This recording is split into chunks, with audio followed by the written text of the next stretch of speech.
ನಮಸ್ಕಾರ ಸ್ನೇಹಿತರೆ.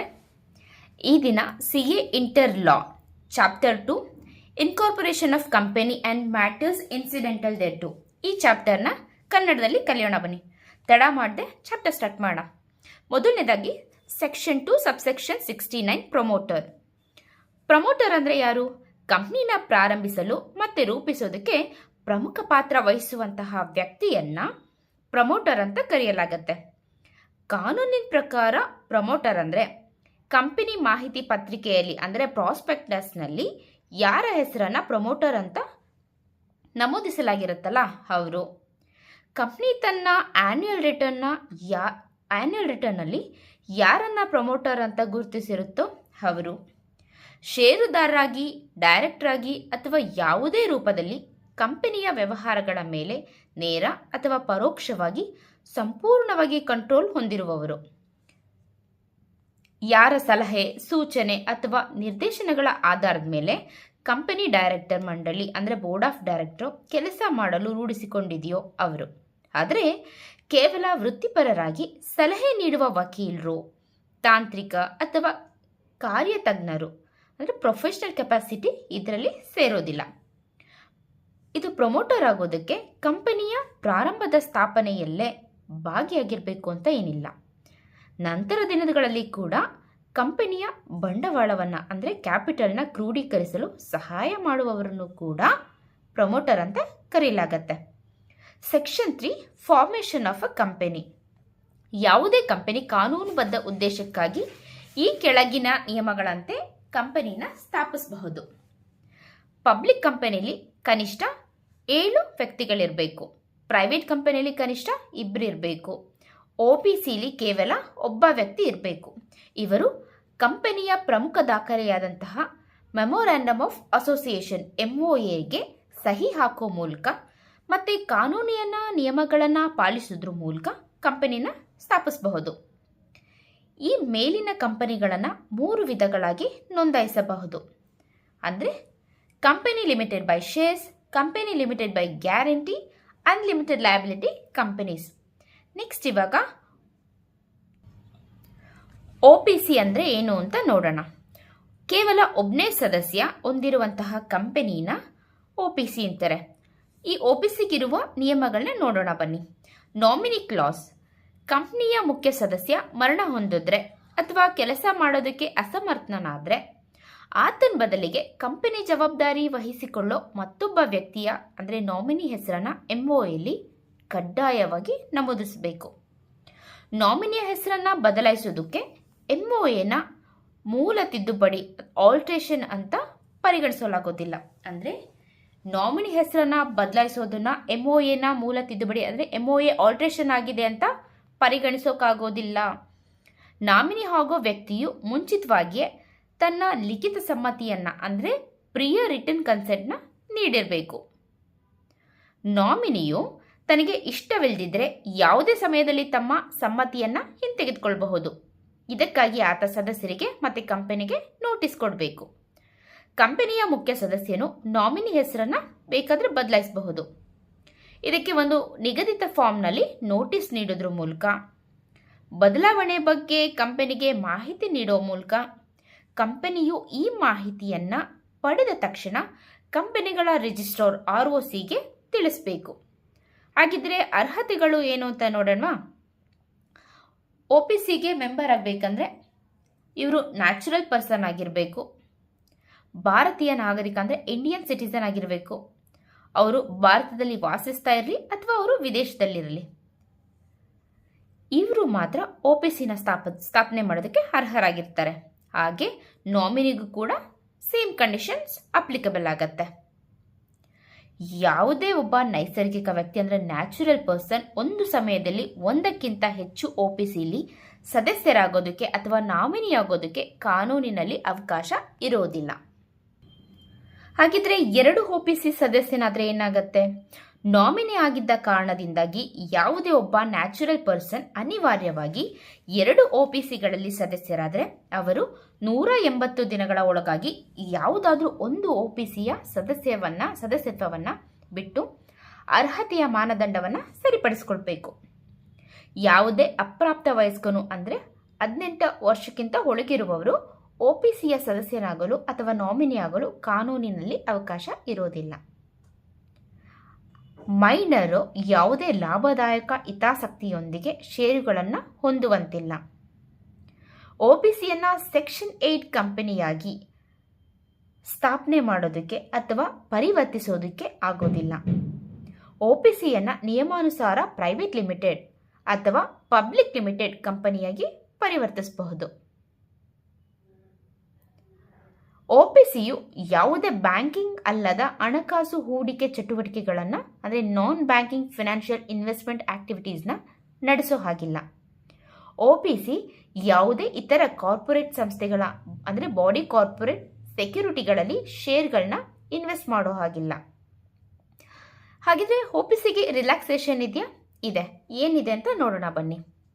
Cash flow statement ಸಿದ್ಧಪಡಿಸುವಂತಹ ಅಗತ್ಯ ಇಲ್ಲ. ಆನ್ಯುಯಲ್ ರಿಟರ್ನ್ ಕಡ್ಡಾಯವಾಗಿ CS ಸಹಿನ ಮಾಡಬೇಕು ಅಂತ ಏನಿಲ್ಲ. ಕೇವಲ ಡೈರೆಕ್ಟರ್ ಸಹಿ ಮಾಡಿದ್ರೆ ಸಾಕು. AGM ನಡೆಸೋದು ಕಡ್ಡಾಯ ಏನಲ್ಲ. AGM ಮತ್ತು EGM ನಿಯಮಗಳು ಇದಕ್ಕೆ ಅನ್ವಯಿಸೋದಿಲ್ಲ. ಪ್ರತಿ ಅರ್ಧ ಕ್ಯಾಲೆಂಡರ್ ವರ್ಷದಲ್ಲಿ ಬೋರ್ಡ್ ಆಫ್ ಡೈರೆಕ್ಟರ್ ಕೇವಲ ಒಂದು ಸಭೆ ನಡೆಸಿದ್ರೆ ಸಾಕು. ಫಿನಾನ್ಷಿಯಲ್ ಇಯರ್ ಮುಗಿದ ನಂತರ ಆರ್ಥಿಕ ವರದಿಗಳನ್ನು ಅಂದರೆ ಫಿನಾನ್ಷಿಯಲ್ ಸ್ಟೇಟ್ಮೆಂಟ್ಸ್ನ ಸಲ್ಲಿಸೋದಕ್ಕೆ ಸಾಮಾನ್ಯ ಕಂಪನಿಗಳಿಗೆ 30 ದಿನ ಟೈಮ್ ಇರುತ್ತೆ.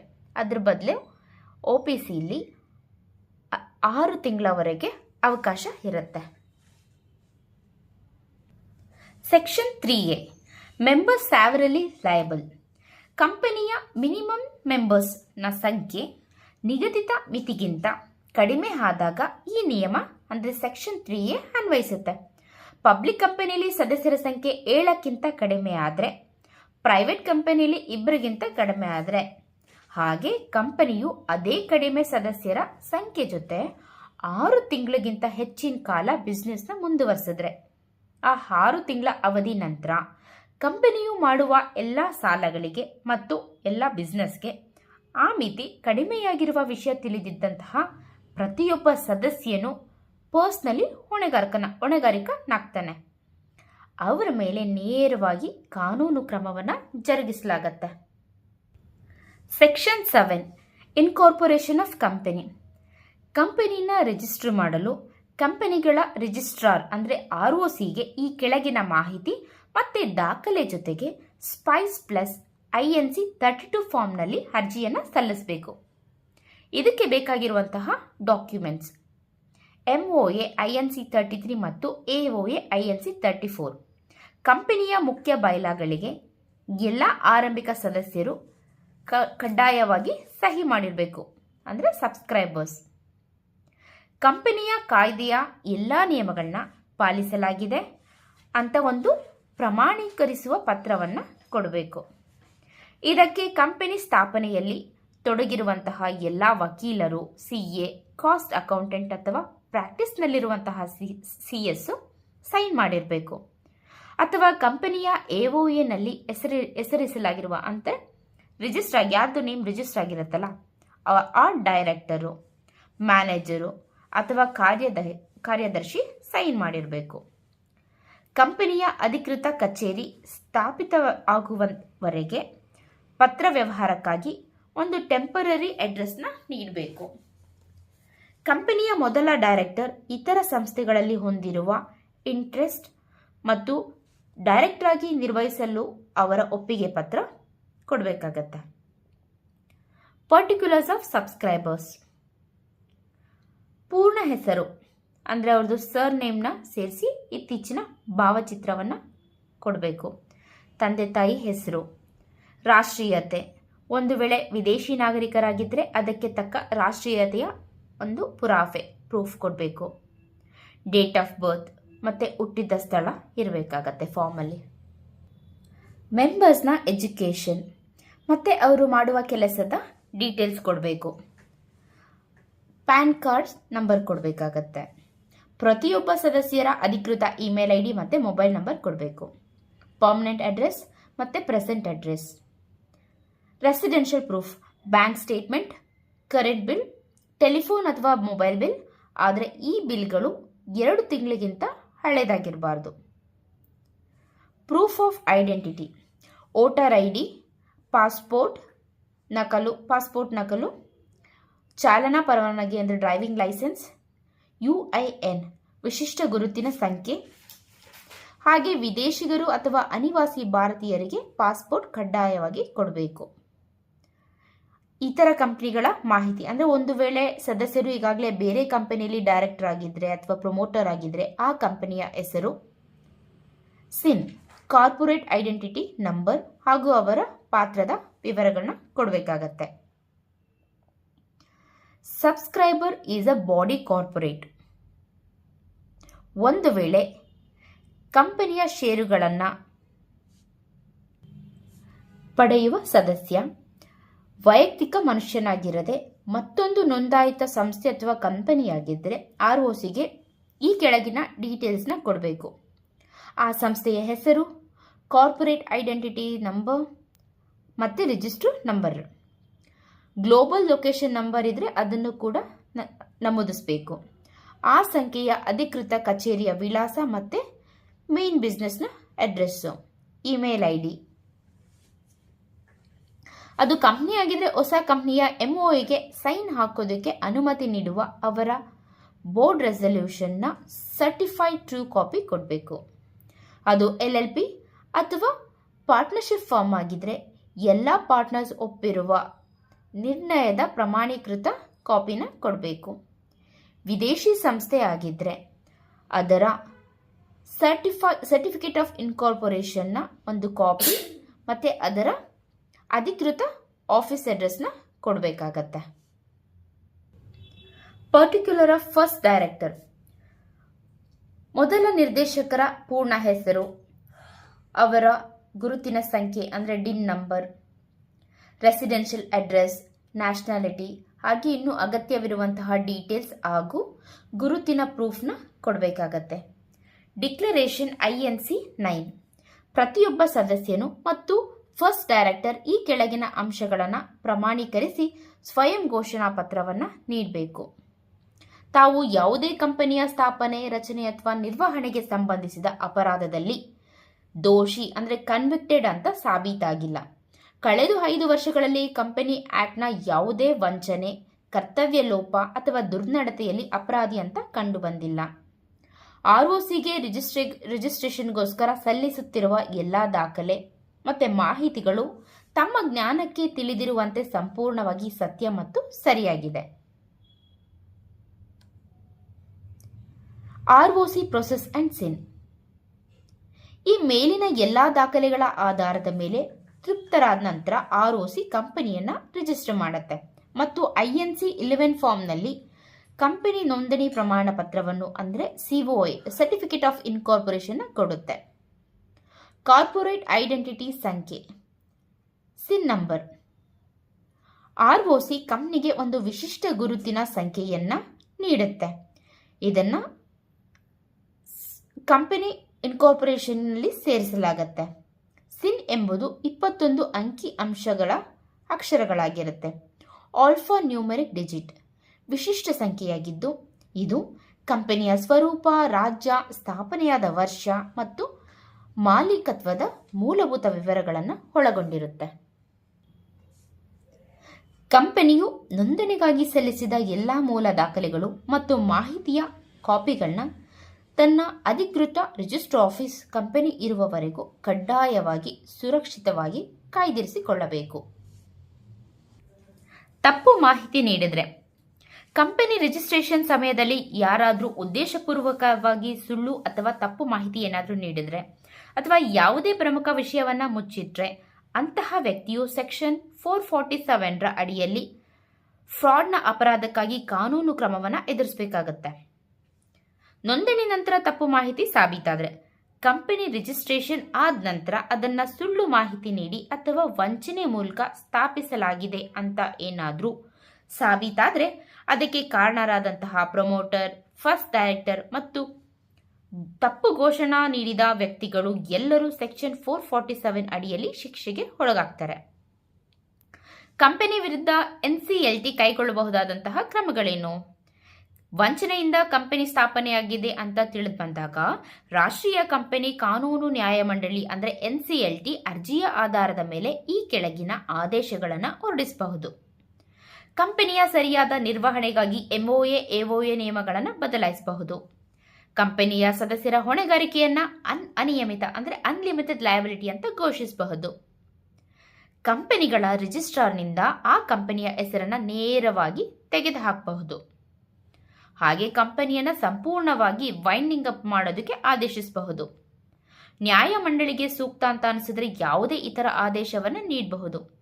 ಇಂತಹ ಯಾವುದೇ ಆದೇಶ ನೀಡೋದಕ್ಕಿಂತ ಮುಂಚೆ ಕಂಪನಿಗೆ ತನ್ನ ವಾದವನ್ನು ಮಂಡಿಸೋದಕ್ಕೆ ಅವಕಾಶ, reasonable opportunity of being heard ನೀಡಲಾಗುತ್ತೆ.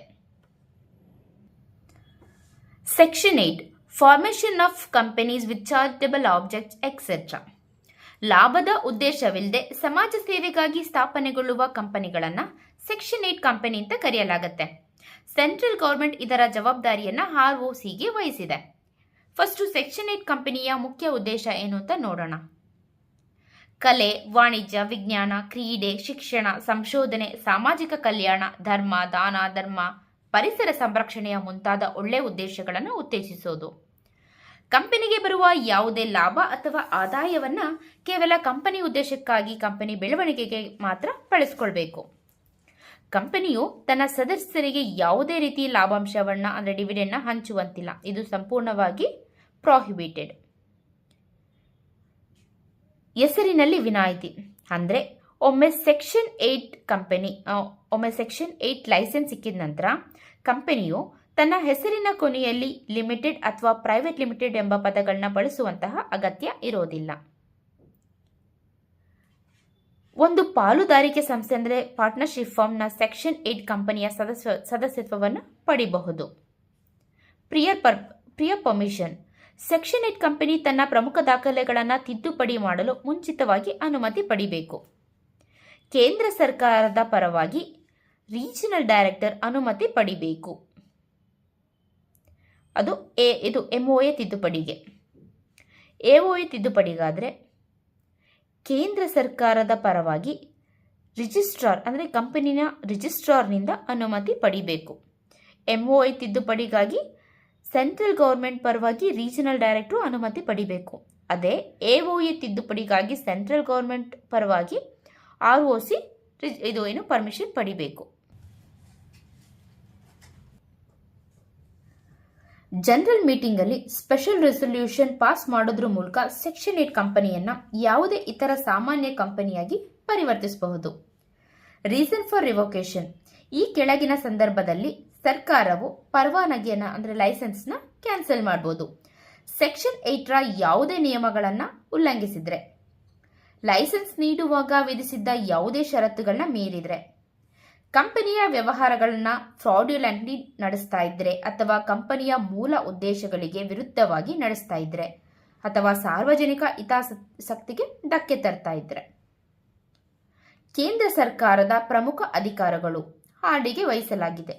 ಇದಕ್ಕಿರುವಂತಹ ಸಾಮಾನ್ಯ ಕ್ರಮಗಳು: ಸೂಕ್ತ ವಿಚಾರಣೆಯ ಅವಕಾಶ ಅಂದರೆ ಆಪರ್ಚುನಿಟಿ ಆಫ್ ಬೀಯಿಂಗ್ ಹರ್ಡ್ ನೀಡಿದ ನಂತರ ಸರ್ಕಾರ ಕಂಪನಿಯ ಲೈಸೆನ್ಸ್ ರದ್ದುಗೊಳಿಸಬಹುದು. ಕಂಪನಿಯ ಸ್ವರೂಪವನ್ನು ಬದಲಾಯಿಸಲು ಆದೇಶಿಸಬಹುದು. ಕಂಪನಿಯ ಹೆಸರಿನ ಕೊನೆಯಲ್ಲಿ ಕಡ್ಡಾಯವಾಗಿ ಲಿಮಿಟೆಡ್ ಅಥವಾ ಪ್ರೈವೇಟ್ ಲಿಮಿಟೆಡ್ ಎಂಬ ಹೆಸರಿಸುವಂತೆ ನಿರ್ದೇಶಿಸಬಹುದು. ಹಾಗೆ ಸಾರ್ವಜನಿಕ ಹಿತಾಸಕ್ತಿಯಲ್ಲಿ ಕ್ರಮಗಳು: ಲೈಸೆನ್ಸ್ ರದ್ದಾದ ನಂತರ ಸಾರ್ವಜನಿಕ ಹಿತಾಸಕ್ತಿಗಾಗಿ ಸರ್ಕಾರ ಕಂಪನಿಯನ್ನ ಮುಚ್ಚಲು ಆದೇಶಿಸಬಹುದು, ಅಥವಾ ಅದೇ ರೀತಿ ಉದ್ದೇಶಗಳನ್ನು ಹೊಂದಿರುವ ಮತ್ತೊಂದು ಸೆಕ್ಷನ್ 8 ಕಂಪನಿ ಜೊತೆ ಅದು ಅಮಲ್ಗಮೇಟ್ ಆಗೋದಕ್ಕೆ ಹೇಳ್ಬೋದು. ಕಂಪನಿ ಮುಚ್ಚುವ ಸಮಯದಲ್ಲಿ ಉಳಿಯುವಂತಹ ಆಸ್ತಿ: ಕಂಪನಿನ ಮುಚ್ಚಿದ ನಂತರ ಎಲ್ಲಾ ಸಾಲಗಳನ್ನ ತೀರಿಸಿ ಇನ್ನುಳಿಯುವ ಆಸ್ತಿಯನ್ನ ಮತ್ತೊಂದು ಸೆಕ್ಷನ್ 8 ಕಂಪನಿಗೆ ವರ್ಗಾಯಿಸಬೇಕು, ಅಥವಾ ಆ ಆಸ್ತಿಯನ್ನ ಮಾರಿ ಬಂದ ಹಣವನ್ನ ಇನ್ಸಾಲ್ವೆನ್ಸಿ ಅಂಡ್ ಬ್ಯಾಂಕ್ರಪ್ಸಿಗೆ ಜಮಾ ಮಾಡಬೇಕು. ಪನಿಷ್ಮೆಂಟ್ ಫಾರ್ ಡಿಫಾಲ್ಟ್: ಕಂಪನಿಗೆ ಕನಿಷ್ಠ 10 ಲಕ್ಷ ಮತ್ತೆ ಮ್ಯಾಕ್ಸಿಮಮ್ 1 ಕೋಟಿವರೆಗೆ ದಂಡವನ್ನು ವಿಧಿಸಲಾಗುತ್ತೆ. ತಪ್ಪಿತಸ್ಥ ಡೈರೆಕ್ಟರ್ ಮತ್ತೆ ಇತರ ಅಧಿಕಾರಿಗಳಿಗೆ ಕನಿಷ್ಠ 25,000 ಮತ್ತೆ ಮ್ಯಾಕ್ಸಿಮಮ್ 25 ಲಕ್ಷದವರೆಗೆ ಪರ್ಸನಲಿ ದಂಡ ವಿಧಿಸಬಹುದು. ವಂಚನೆಯ ಪ್ರಕರಣಗಳು. ಕಂಪನಿ ವ್ಯವಹಾರಗಳು ವಂಚನೆಯಿಂದ ನಡೆದಿದೆ ಅಂತ ಸಾಬೀತಾದರೆ ಅದಕ್ಕೆ ಕಾರಣರಾದಂತಹ ಪ್ರತಿಯೊಬ್ಬ ಅಧಿಕಾರಿನೂ ಸೆಕ್ಷನ್ 447 ಅಡಿಯಲ್ಲಿ ಜೈಲು ಶಿಕ್ಷೆ ಮತ್ತೆ ಭಾರಿ ದಂಡನೆಗೆ ಗುರಿಯಾಗ್ತಾರೆ. ಸೆಕ್ಷನ್ 8 ಕಂಪನಿಯನ್ನ ಇತರ ಕಂಪನಿಯಾಗಿ ಪರಿವರ್ತಿಸುವ ಪ್ರಕ್ರಿಯೆ. ಯಾವುದೇ ಸೆಕ್ಷನ್ 8 ಕಂಪನಿಯು ಸಾಮಾನ್ಯ ಕಂಪನಿಯಾಗಲು ಈ ಕೆಳಗಿನ ನಿಯಮಗಳನ್ನ ಪಾಲಿಸಬೇಕು. ಜನರಲ್ ಮೀಟಿಂಗ್ ಅಲ್ಲಿ ಸ್ಪೆಷಲ್ ರೆಸಲ್ಯೂಷನ್ ಪಾಸ್ ಮಾಡಬೇಕು. ಸಭೆಯ ನೋಟಿಸ್ ಜೊತೆಗೆ ನೀಡುವ ಎಕ್ಸ್ಪ್ಲನೇಟರಿ ಸ್ಟೇಟ್ಮೆಂಟ್ ಕಂಪನಿಯನ್ನ ಪರಿವರ್ತಿಸಲು ಇರುವಂತಹ ಖಚಿತ ಕಾರಣಗಳನ್ನು ಸ್ಪಷ್ಟವಾಗಿ ನಮೂದಿಸಬೇಕು. ರೀಜನಲ್ ಡೈರೆಕ್ಟರ್ಗೆ INC 18 ಫಾರ್ಮ್ನಲ್ಲಿ ಅರ್ಜಿ ಸಲ್ಲಿಸಬೇಕು. ಇದರೊಂದಿಗೆ ಅಂಗೀಕರಿಸಿದ ವಿಶೇಷ ನಿರ್ಣಯದ ಅಂದರೆ SRನ ಕಾಪಿ ಮತ್ತೆ ಸಭೆಯ ನೋಟಿಸ್ನ ಕಾಪಿಯನ್ನ ಕೊಡಬೇಕು. ನೋಟಿಸ್ ತಲುಪಿಸಬೇಕಾದಂತಹ ಅಧಿಕಾರಿಗಳು. ಕಂಪನಿಗೆ ಬರುವ ಆದಾಯ ತೆರಿಗೆ ಮುಖ್ಯ ಆಯುಕ್ತರು ಅಂದರೆ chief commissioner of income tax officer, charity commissioner, chief secretary of state. ಹಾಗೆ ಕಂಪನಿಯು ಯಾರ ಅಡಿಯಲ್ಲಿ ಕಾರ್ಯನಿರ್ವಹಿಸ್ತಾ ಇದೆಯಲ್ಲ ಆ ಕೇಂದ್ರ ಅಥವಾ ರಾಜ್ಯ ಸರ್ಕಾರದ ಯಾವುದೇ ಇಲಾಖೆ ಸಂಸ್ಥೆಗಳು ಅಂದರೆ ಇವ್ರುಗಳೆಲ್ಲ ಖುದ್ದಾಗಿ ನೋಟಿಸ್ ತಲುಪಿಸಿದ ಒಂದು ದಾಖಲೆಗಳನ್ನು ಅಂದರೆ ಡಾಕ್ಯುಮೆಂಟ್ಸ್ನ ಸಲ್ಲಿಸಬೇಕು. ಈ ಯಾವುದೇ ಇಲಾಖೆಗಳು ಕಂಪನಿಯ ಪರಿವರ್ತನೆಗೆ ಆಕ್ಷೇಪಣೆ ಏನಾದರೂ ಹೊಂದಿದ್ರೆ ಅವರು ನೋಟಿಸ್ ತಲುಪಿದ 60 ದಿನಗಳ ಒಳಗಾಗಿ ರೀಜನಲ್ ಡೈರೆಕ್ಟರ್ಗೆ ತಮ್ಮ ಲಿಖಿತ ಅಹವಾಲನ್ನ ಅಂದರೆ ನೋಟಿಸ್ನ ಸಲ್ಲಿಸಬಹುದು. ROCಗೆ ಅರ್ಜಿ ಸಲ್ಲಿಕೆ. ರೀಜನಲ್ ಡೈರೆಕ್ಟರ್ಗೆ ಅರ್ಜಿ ಸಲ್ಲಿಸಿದ ನಂತರ ಅದರ ಕಾಪಿನ ಅದರ ಎಲ್ಲ ಅನೆಕ್ಷರ್ಸ್ ಕಂಪನಿಗಳ ರಿಜಿಸ್ಟ್ರಾರ್ಗೂ ಸಲ್ಲಿಸಬೇಕು. ಅರ್ಜಿ ಸಲ್ಲಿಸಿದ 1 ವಾರದ ಒಳಗಾಗಿ ಕಂಪನಿ ತನ್ನ ಸ್ವಂತ ಖರ್ಚಿನಲ್ಲಿ INC 19 ಫಾರ್ಮ್ನಲ್ಲಿ ಸಾರ್ವಜನಿಕ ನೋಟಿಸ್ ಪಬ್ಲಿಕ್ ನೋಟಿಸ್ ಕೊಡಬೇಕು. ಇದನ್ನು ಇಂಗ್ಲಿಷ್ ಮತ್ತು ಸ್ಥಳೀಯ ಭಾಷೆ ವರ್ನಾಕ್ಯುಲರ್ ಲ್ಯಾಂಗ್ವೇಜ್ನಲ್ಲಿ ದಿನಪತ್ರಿಕೆಗಳಲ್ಲಿ ಪ್ರಕಟಿಸಬೇಕು. ಈ ನೋಟಿಸ್ನ ಕಾಪಿಯನ್ನು ರೀಜನಲ್ ಡೈರೆಕ್ಟರ್ಗೆ ಕಳುಹಿಸಬೇಕು ಮತ್ತು ಕಾಪಿಯ ವೆಬ್ಸೈಟ್ನಲ್ಲಿ ಅಪ್ಲೋಡ್ ಮಾಡಬೇಕು. ಕಂಪನಿ ವೆಬ್ಸೈಟ್ನಲ್ಲಿ ಅಪ್ಲೋಡ್ ಮಾಡಬೇಕು. ಕಂಪನಿಯು ಅರ್ಜಿ ಸಲ್ಲಿಸುವ ದಿನಾಂಕದವರೆಗಿನ ಎಲ್ಲ ಫೈನಾನ್ಷಿಯಲ್ ಸ್ಟೇಟ್ಮೆಂಟ್ ಮತ್ತು ಆನ್ಯುಯಲ್ ರಿಟರ್ನ್ಸ್ನ ಕಡ್ಡಾಯವಾಗಿ ಸಲ್ಲಿಸಿರಬೇಕು.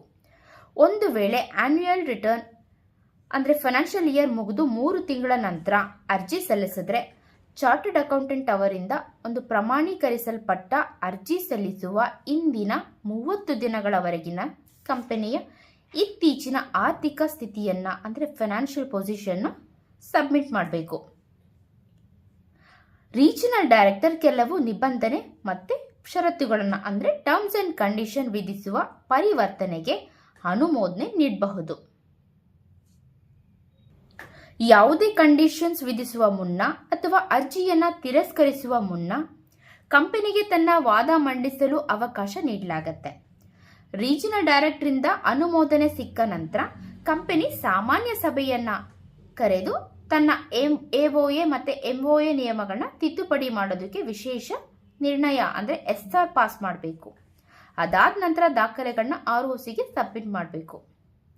ಈ ಎಲ್ಲ ದಾಖಲೆಗಳನ್ನ ಪರಿಶೀಲಿಸಿದ ನಂತರ ROC ಹೊಸದಾಗಿ ಕಂಪನಿಯನ್ನ ರಿಜಿಸ್ಟರ್ ಮಾಡಿ ಹೊಸ ಪ್ರಮಾಣ ಪತ್ರವನ್ನ ಫ್ರೆಶ್ ಕಂಪನಿ ಆಫ್ ಇನ್ಕಾರ್ಪೊರೇಷನ್ ನೀಡುತ್ತೆ ಅಂದರೆ ಸರ್ಟಿಫಿಕೇಟ್ ಆಫ್ ಇನ್ಕಾರ್ಪೊರೇಷನ್ ನೀಡುತ್ತೆ. Section 9 effect of registration. ಕಂಪನಿಯು ರಿಜಿಸ್ಟರ್ ಆದ ತಕ್ಷಣ ಕಾನೂನುಬದ್ಧವಾಗಿ ಈ ಕೆಳಗಿನ ಬದಲಾವಣೆಗಳು ಮತ್ತೆ ಹಕ್ಕುಗಳನ್ನ ಪಡೆಯುತ್ತೆ. MOAಗೆ ಸೈನ್ ಮಾಡಿದ ಸದಸ್ಯರು ಮತ್ತೆ ಕಾಲಕಾಲಕ್ಕೆ ಸೇರ್ಪಡೆಯಾಗುವ ಇತರ ಸದಸ್ಯರು ಸೇರಿ ಸರ್ಟಿಫಿಕೇಟ್ ಆಫ್ ಇನ್ಕಾರ್ಪೊರೇಷನ್ನಲ್ಲಿ ನಮೂದಿಸಲಾದಂತಹ ದಿನಾಂಕದಿಂದ ಒಂದು ಸ್ವತಂತ್ರ ಕಾರ್ಪೊರೇಟ್ ಸಂಸ್ಥೆಯಾಗಿ ರೂಪುಗೊಳ್ತಾರೆ. ಇದು MOAನಲ್ಲಿ ಹೆಸರಿನಲ್ಲೇ ಕಾರ್ಯನಿರ್ವಹಿಸುತ್ತೆ. ಕಂಪನಿ ಹೆಸರಿನಲ್ಲಿ ಸಿಗುವ ಪ್ರಮುಖ ಕಾನೂನು ಹಕ್ಕುಗಳು ಏನು ಅಂತ ನೋಡೋಣ. ರಿಜಿಸ್ಟರ್ ಆದಂತಹ ಕಂಪನಿಯು ಕಾನೂನುಬದ್ಧವಾಗಿ ಮಾಡಬೇಕಾದಂತಹ ಎಲ್ಲ ಅಧಿಕೃತ ಕಾರ್ಯಗಳನ್ನು ಮತ್ತೆ ಜವಾಬ್ದಾರಿಗಳನ್ನು ನಿರ್ವಹಿಸುವ ಹಕ್ಕು ಹೊಂದಿರುತ್ತೆ. Power to acquire, hold, dispose. ಕಂಪನಿಯು ತನ್ನ ಸ್ವಂತ ಹೆಸರಿನಲ್ಲಿ ಆಸ್ತಿಗಳನ್ನ ಖರೀದಿಸಬಹುದು, ಹೊಂದಬಹುದು ಮತ್ತು ಮಾರಾಟ ಮಾಡಬಹುದು. Movable, immovable. ವಾಹನ, ಯಂತ್ರೋಪಕರಣ ಹಾಗೂ ಜಮೀನು, ಕಟ್ಟಡಗಳು. ಕಣ್ಣಿಗೆ ಕಾಣುವ ವಸ್ತುಗಳು ಅಂದರೆ ಟ್ಯಾಂಜಿಬಲ್, ಇಂಟ್ಯಾಂಜಿಬಲ್ ಇವುಗಳನ್ನ ಕೂಡ ಮಾರಾಟ ಮಾಡಬಹುದು. To contract sue and to be sued. ಕಂಪನಿಯು ಇತರರೊಂದಿಗೆ ತನ್ನದೇ ಹೆಸರಿನಲ್ಲಿ ಒಪ್ಪಂದಗಳನ್ನ ಮಾಡ್ಕೋಬಹುದು. ಯಾರಾದರೂ ಮೋಸ ಮಾಡಿದ್ರೆ ಅವ್ರ ಮೇಲೆ ಕಂಪನಿ ಹೆಸರಿನಲ್ಲೇ ಕೇಸ್ ಹಾಕಬಹುದು ಮತ್ತು ಇತರರು ಕಂಪನಿ ಹೆಸರಿನ ಮೇಲೆ ಕೇಸ್ನ ರಿಜಿಸ್ಟರ್ ಮಾಡಬಹುದು. Perpetual succession. ಸದಸ್ಯರು ಬರಬಹುದು ಅಥವಾ ಹೋಗಬಹುದು. ಷೇರುದಾರರು ಮರಣ ಹೊಂದಬಹುದು ಅಥವಾ ದಿವಾಳಿಯಾಗಬಹುದು. ಆದರೆ ಕಾನೂನಿನ ಪ್ರಕಾರ ಸ್ಥಾಪನೆಯಾದ ಕಂಪನಿಯು ಕಾನೂನಾತ್ಮಕವಾಗಿ ಮುಚ್ಚಲ್ಪಡುವವರೆಗೂ ಶಾಶ್ವತವಾಗಿ ಅಸ್ತಿತ್ವದಲ್ಲಿರುತ್ತೆ. Section 4 memorandum of association. MOA ಅನ್ನೋದು ಕಂಪನಿಯ ಅತ್ಯಂತ ಪ್ರಮುಖ ದಾಖಲೆಯಾಗಿದೆ. ಇದರ ಮುಖ್ಯ ನಿಯಮಗಳನ್ನ ನೋಡೋಣ. ಕಂಪನಿ ಸ್ಥಾಪನೆಗೆ ಇದು ಅತ್ಯಂತ ಮೂಲಭೂತ ಮತ್ತೆ ಹೂಡಿಕೆದಾರರಿಗೆ ದಿಕ್ಸೂಚಿಯಂತಹ ದಾಖಲೆ. MOA ನಲ್ಲಿರುವ ವಿಷಯಗಳು ಕಂಪನಿ ಆಕ್ಟ್ 2013 ಪ್ರಕಾರ ಅನುಗುಣವಾಗಿರಬೇಕು. MOA ಕಂಪನಿಯು ಮಾಡಬಹುದಾದಂತಹ ಕೆಲಸಗಳ ವ್ಯಾಪ್ತಿಯನ್ನ ಅಂದರೆ ಆಬ್ಜೆಕ್ಟ್ನ ನಿರ್ಧರಿಸುತ್ತೆ. ಕಂಪನಿಯು ಇದರ ಮೀರಿದ ಯಾವುದೇ ಕೆಲಸಗಳನ್ನ ಮಾಡೋ ಹಾಗಿಲ್ಲ. ಸೆಕ್ಷನ್ 399 ಪ್ರಕಾರ MOA ಒಂದು ಪಬ್ಲಿಕ್ ಡಾಕ್ಯುಮೆಂಟ್. ಯಾರು ಬೇಕಾದರೂ ಇದನ್ನು ಪರಿಶೀಲಿಸಬಹುದು. Doctrine of constructive notice. ಕಂಪನಿಯೊಂದಿಗೆ ಒಪ್ಪಂದ ಮಾಡಿಕೊಳ್ಳುವ ಪ್ರತಿಯೊಬ್ಬ ವ್ಯಕ್ತಿಯು MOA ನಲ್ಲಿರುವ ನಿಯಮಗಳನ್ನ ಓದಿಕೊಂಡಿದ್ದಾರೆ ಮತ್ತೆ ಅರ್ಥ ಮಾಡಿಕೊಂಡಿದ್ದಾರೆ ಎಂದು ಕಾನೂನು ಭಾವಿಸುತ್ತೆ. ಷೇರುದಾರರ ಹಿತಾಸಕ್ತಿ. ಕಂಪನಿಗೆ ತಾವು ನೀಡುವ ಹಣವನ್ನ ಯಾವ ಉದ್ದೇಶಕ್ಕಾಗಿ ಬಳಸಲಾಗ್ತಾ ಇದೆ ಅನ್ನೋದು ಷೇರುದಾರರಿಗೆ ಕಡ್ಡಾಯವಾಗಿ ತಿಳಿದಿರಬೇಕು. Ultra virus act. ಕಂಪನಿಯು MOA ವ್ಯಾಪ್ತಿಯನ್ನ ಮೀರಿ ಕೆಲಸ ಮಾಡುವಂತಿಲ್ಲ. ಒಂದು ವೇಳೆ ಮೀರಿದ್ರೆ ಅಂತಹ ಕೆಲಸಗಳನ್ನ ಕಾನೂನುಬದ್ಧವಾಗಿ ವಾಯ್ಡ್ ಆಗತ್ತೆ. ಕಂಪನಿಯ ಕಾಯ್ದೆಯ ಸ್ಕೆಡ್ಯೂಲ್ 1 ನಲ್ಲಿರುವ table A, B, C, D ಮತ್ತು E ಫಾರ್ಮ್ಗಳಲ್ಲಿ ಕಂಪನಿಯ ಸ್ವರೂಪಕ್ಕೆ ತಕ್ಕಂತೆ MOA ಸಿದ್ಧಪಡಿಸಬೇಕು. Contents of MOA. ಯಾವುದೇ ಕಂಪನಿಯ MOA ನಲ್ಲಿ ಈ ಕೆಳಗಿನ ಪ್ರಮುಖ ಕ್ಲಾಸ್ಗಳು ಒಳಗೊಂಡಿರಬೇಕು. First, name class. ಕಂಪನಿಯ ಅಧಿಕೃತ ಹೆಸರನ್ನ ಇಲ್ಲಿ ನಮೂದಿಸಬೇಕು. ಪಬ್ಲಿಕ್ ಕಂಪನಿ ಆಗಿದ್ರೆ ಹೆಸರಿನ ಕೊನೆಯಲ್ಲಿ ಲಿಮಿಟೆಡ್ ಅಂತ, ಪ್ರೈವೇಟ್ ಕಂಪನಿ ಆಗಿದ್ರೆ ಪ್ರೈವೇಟ್ ಲಿಮಿಟೆಡ್ ಅಂತ ಇರಬೇಕು. ರಿಜಿಸ್ಟರ್ಡ್ ಕ್ಲಾಸ್, ಸಿಚುವೇಶನ್ ಕ್ಲಾಸ್ ಅಥವಾ ರಿಜಿಸ್ಟರ್ಡ್ ಆಫೀಸ್ ಕ್ಲಾಸ್. ಕಂಪನಿಯ ಮುಖ್ಯ ಕಚೇರಿಯು ಭಾರತದ ಯಾವ ರಾಜ್ಯದಲ್ಲಿ ಸ್ಥಾಪನೆಯಾಗಲಿದೆ ಅನ್ನೋದನ್ನ ಇಲ್ಲಿ ಸ್ಪಷ್ಟವಾಗಿ ಹೇಳಬೇಕು. Object class. ಕಂಪನಿಯನ್ನ ಯಾವ ವ್ಯವಹಾರ ಅಥವಾ ಉದ್ದೇಶಕ್ಕಾಗಿ ಸ್ಥಾಪಿಸಲಾಗ್ತಿದೆ ಮತ್ತೆ ಅದಕ್ಕೆ ಪೂರಕವಾದ ಇತರ ಚಟುವಟಿಕೆಗಳು ಯಾವುದು ಅನ್ನೋದನ್ನ ವಿವರವಾಗಿ ಹೇಳಬೇಕು. Liability class. ಕಂಪನಿ ಸದಸ್ಯರ ಹೊಣೆಗಾರಿಕೆಯು ಸೀಮಿತವಾಗಿದೆಯೇ ಅಂದರೆ ಲಿಮಿಟೆಡಾ ಅಥವಾ ಅನ್ಲಿಮಿಟೆಡಾ ಅಂತ ತಿಳಿಸಬೇಕು. Limited by shares. ಸದಸ್ಯರ ಹೊಣೆಗಾರಿಕೆಯು ಅವರು ಖರೀದಿಸಿದ ಷೇರುಗಳ ಪಾವತಿಸಿದ ಮೊತ್ತಕ್ಕೆ ಅಂದರೆ ಅನ್ಪೇಯ್ಡ್ ಅಮೌಂಟ್ಗೆ ಮಾತ್ರ ಸೀಮಿತವಾಗಿರುತ್ತೆ. Limited by guarantee. ಕಂಪನಿ ಮುಚ್ಚುವ ಸಮಯದಲ್ಲಿ ಅಂದರೆ ವೈಂಡಿಂಗ್ ಅಪ್ ಟೈಮಲ್ಲಿ ಪ್ರತಿಯೊಬ್ಬ ಸದಸ್ಯನು ತಾನು ನೀಡೋದಕ್ಕೆ ಒಪ್ಕೊಂಡಿರುವಂತಹ ಗ್ಯಾರಂಟಿ ಮೊತ್ತಕ್ಕೆ ಮಾತ್ರ ಹೊಣೆಯಾಗಿರ್ತಾನೆ. Capital class. ಷೇರು ಬಂಡವಾಳ ಹೊಂದಿರುವ ಕಂಪನಿ ತಮ್ಮ ಗರಿಷ್ಠ ಅಧಿಕೃತ ಷೇರು ಬಂಡವಾಳದ ಅಂದರೆ ಆಥರೈಸ್ ಶೇರ್ ಕ್ಯಾಪಿಟಲ್ನ ಒಟ್ಟು ಮೊತ್ತ ಮತ್ತು ಅದನ್ನು ಎಷ್ಟು ಷೇರುಗಳಾಗಿ ಅಂದರೆ ನಂಬರ್ ಆಫ್ ಶೇರ್ಸ್ ವಿಂಗಡಿಸಲಾಗಿದೆ ಅನ್ನೋದನ್ನ ಬರಿಬೇಕು. Nominee class. ಇದು ಕೇವಲ OPC ಮಾತ್ರ ಅನ್ವಯಿಸುತ್ತೆ. ಮುಖ್ಯ ಸದಸ್ಯ ಮರಣ ಹೊಂದಿದ್ರೆ ಅಥವಾ ಅಸಮರ್ಥನಾದರೆ ಕಂಪನಿಯ ಸದಸ್ಯರಾಗುವ ಮತ್ತೊಬ್ಬ ವ್ಯಕ್ತಿಯ ಹೆಸರನ್ನ ಇಲ್ಲಿ ರಿಜಿಸ್ಟರ್ ಮಾಡಬೇಕು. Subscription class. ಕಂಪನಿಯ ಆರಂಭಿಕ ಸದಸ್ಯರು ತಾವು ಒಪ್ಪಿಕೊಂಡಿರುವ ಷೇರುಗಳ ಸಂಖ್ಯೆಯನ್ನ ತಮ್ಮ ಹೆಸರಿನ ಮುಂದೆ ಬರೀಬೇಕು ಮತ್ತೆ ಸೈನ್ ಹಾಕಬೇಕು. ಯಾವುದೇ ಸದಸ್ಯನು ಕನಿಷ್ಠ 1 ಶೇರ್ಗಿಂತ ಕಡಿಮೆ ಹೊಂದಿರುವ ಹಾಗಿಲ್ಲ. Application for reserving name. Company ಹೆಸರನ್ನ ರಿಸರ್ವ್ ಮಾಡೋದಕ್ಕೆ ಹೊಸ ಅಥವಾ ಅಸ್ತಿತ್ವದಲ್ಲಿರುವ ಕಂಪನಿಗಳಿಗೆ ಬೇರೆ ಬೇರೆ ನಿಯಮಗಳಿರುತ್ತೆ. New reservation for new company. ಹೊಸ ಕಂಪನಿ ಸ್ಥಾಪಿಸಬೇಕಾದ್ರೆ ಹೆಸರನ್ನ ರಿಸರ್ವ್ ಮಾಡಲು ಸ್ಪೈಸ್ ಪ್ಲಸ್ INC 32 ಫಾರ್ಮ್ ಮೂಲಕ ಕಂಪನಿಗಳ ರಿಜಿಸ್ಟ್ರಾರ್ಗೆ ಅರ್ಜಿ ಸಲ್ಲಿಸಬೇಕು. ಅರ್ಜಿಯಲ್ಲಿ ಯಾವುದೇ ತಪ್ಪಿದ್ರೆ ಅದನ್ನ ಸರಿಪಡಿಸಿ ಮರುಸಲ್ಲಿಸಿ ಅಂದರೆ ರೀಸಬ್ಮಿಷನ್ ಮಾಡೋದಕ್ಕೆ 15 ದಿನಗಳ ಕಾಲಾವಕಾಶ ನೀಡಲಾಗತ್ತೆ. ROC ಅರ್ಜಿಯನ್ನು ಅಂಗೀಕರಿಸಿದ ದಿನಾಂಕದಿಂದ 20 ದಿನಗಳವರೆಗೆ ಆ ಹೆಸರನ್ನು ರಿಸರ್ವ್ ಮಾಡಿ ಇಡತ್ತೆ. Name reservation for existing company, ಅವಾಗಲೇ ನೋಡಿದ್ದು ನ್ಯೂ ಕಂಪನಿ, ಇವಾಗ ಎಕ್ಸಿಸ್ಟಿಂಗ್ ಕಂಪನಿ ಬಗ್ಗೆ ತಿಳಿಯೋಣ. ಈಗಾಗಲೇ ಇರುವ ಕಂಪನಿಯ ಹೆಸರನ್ನು ಬದಲಾಯಿಸಲು run reserve unit name web ಸೇವೆಯ ಮೂಲಕ ROCಗೆ ಅಪ್ಲಿಕೇಶನ್ ನೀಡಬೇಕು. ಇಲ್ಲೂ ಕೂಡ ತಪ್ಪುಗಳನ್ನು ಸರಿಪಡಿಸಿ ರೀಸಬ್ಮಿಷನ್ ಮಾಡೋದಕ್ಕೆ 15 ದಿನಗಳ ಕಾಲಾವಕಾಶ ಇರುತ್ತೆ. ROC ಅಪ್ಲಿಕೇಶನ್ ಅಂಗೀಕರಿಸಿದ ದಿನಾಂಕದಿಂದ 60 ದಿನಗಳವರೆಗೆ ಆ ಹೆಸರನ್ನು ರಿಸರ್ವ್ ಮಾಡಿ ಇಡತ್ತೆ. Extension rules. ಇಲ್ಲಿ 20 ದಿನಗಳ ಅವಧಿ ಮುಗಿಯುವ ಮುನ್ನವೇ ಫೀಸ್ನ ಪಾವತಿಸಿ ಅವಧಿಯನ್ನು ವಿಸ್ತರಿಸಬಹುದು. 1000 ರೂಪಾಯಿ ಫೀಸ್ನ ನೀಡಿ ಇನ್ನೂ 20 ದಿನಗಳವರೆಗೆ ಎಕ್ಸ್ಟೆನ್ಷನ್, ಒಟ್ಟು ಅಂದರೆ ಫಸ್ಟ್ 20 ಆಮೇಲೆ 20 ಟೋಟಲ್ 1000 ರೂಪಾಯಿಗೆ 40 ಡೇಸ್ ಎಕ್ಸ್ಟೆನ್ಷನ್ ಮಾಡ್ಬೋದು. ಇದನ್ನು ಮತ್ತೊಮ್ಮೆ 2000 ಶುಲ್ಕ ನೀಡಿ ಮತ್ತೆ 20 ದಿನಗಳವರೆಗೆ ಅಂದರೆ ಟೋಟಲ್ 60 ಡೇಸ್ಗೆ 2000 ರೂಪೀಸ್ ಎಕ್ಸ್ಟೆನ್ಷನ್ ಮಾಡ್ಕೋಬೋದು. ಅಥವಾ ಡೈರೆಕ್ಟ್ 3000 ರೂಪೀಸ್ ಪೇ ಮಾಡಿ ಕೂಡ ಇನ್ನೂ 40 ಡೇಸ್ ಟೋಟಲ್ 60 ಡೇಸ್ ಅವಧಿ ವಿಸ್ತರಣೆ ಮಾಡ್ಕೋಬೋದು. Article of association section 5.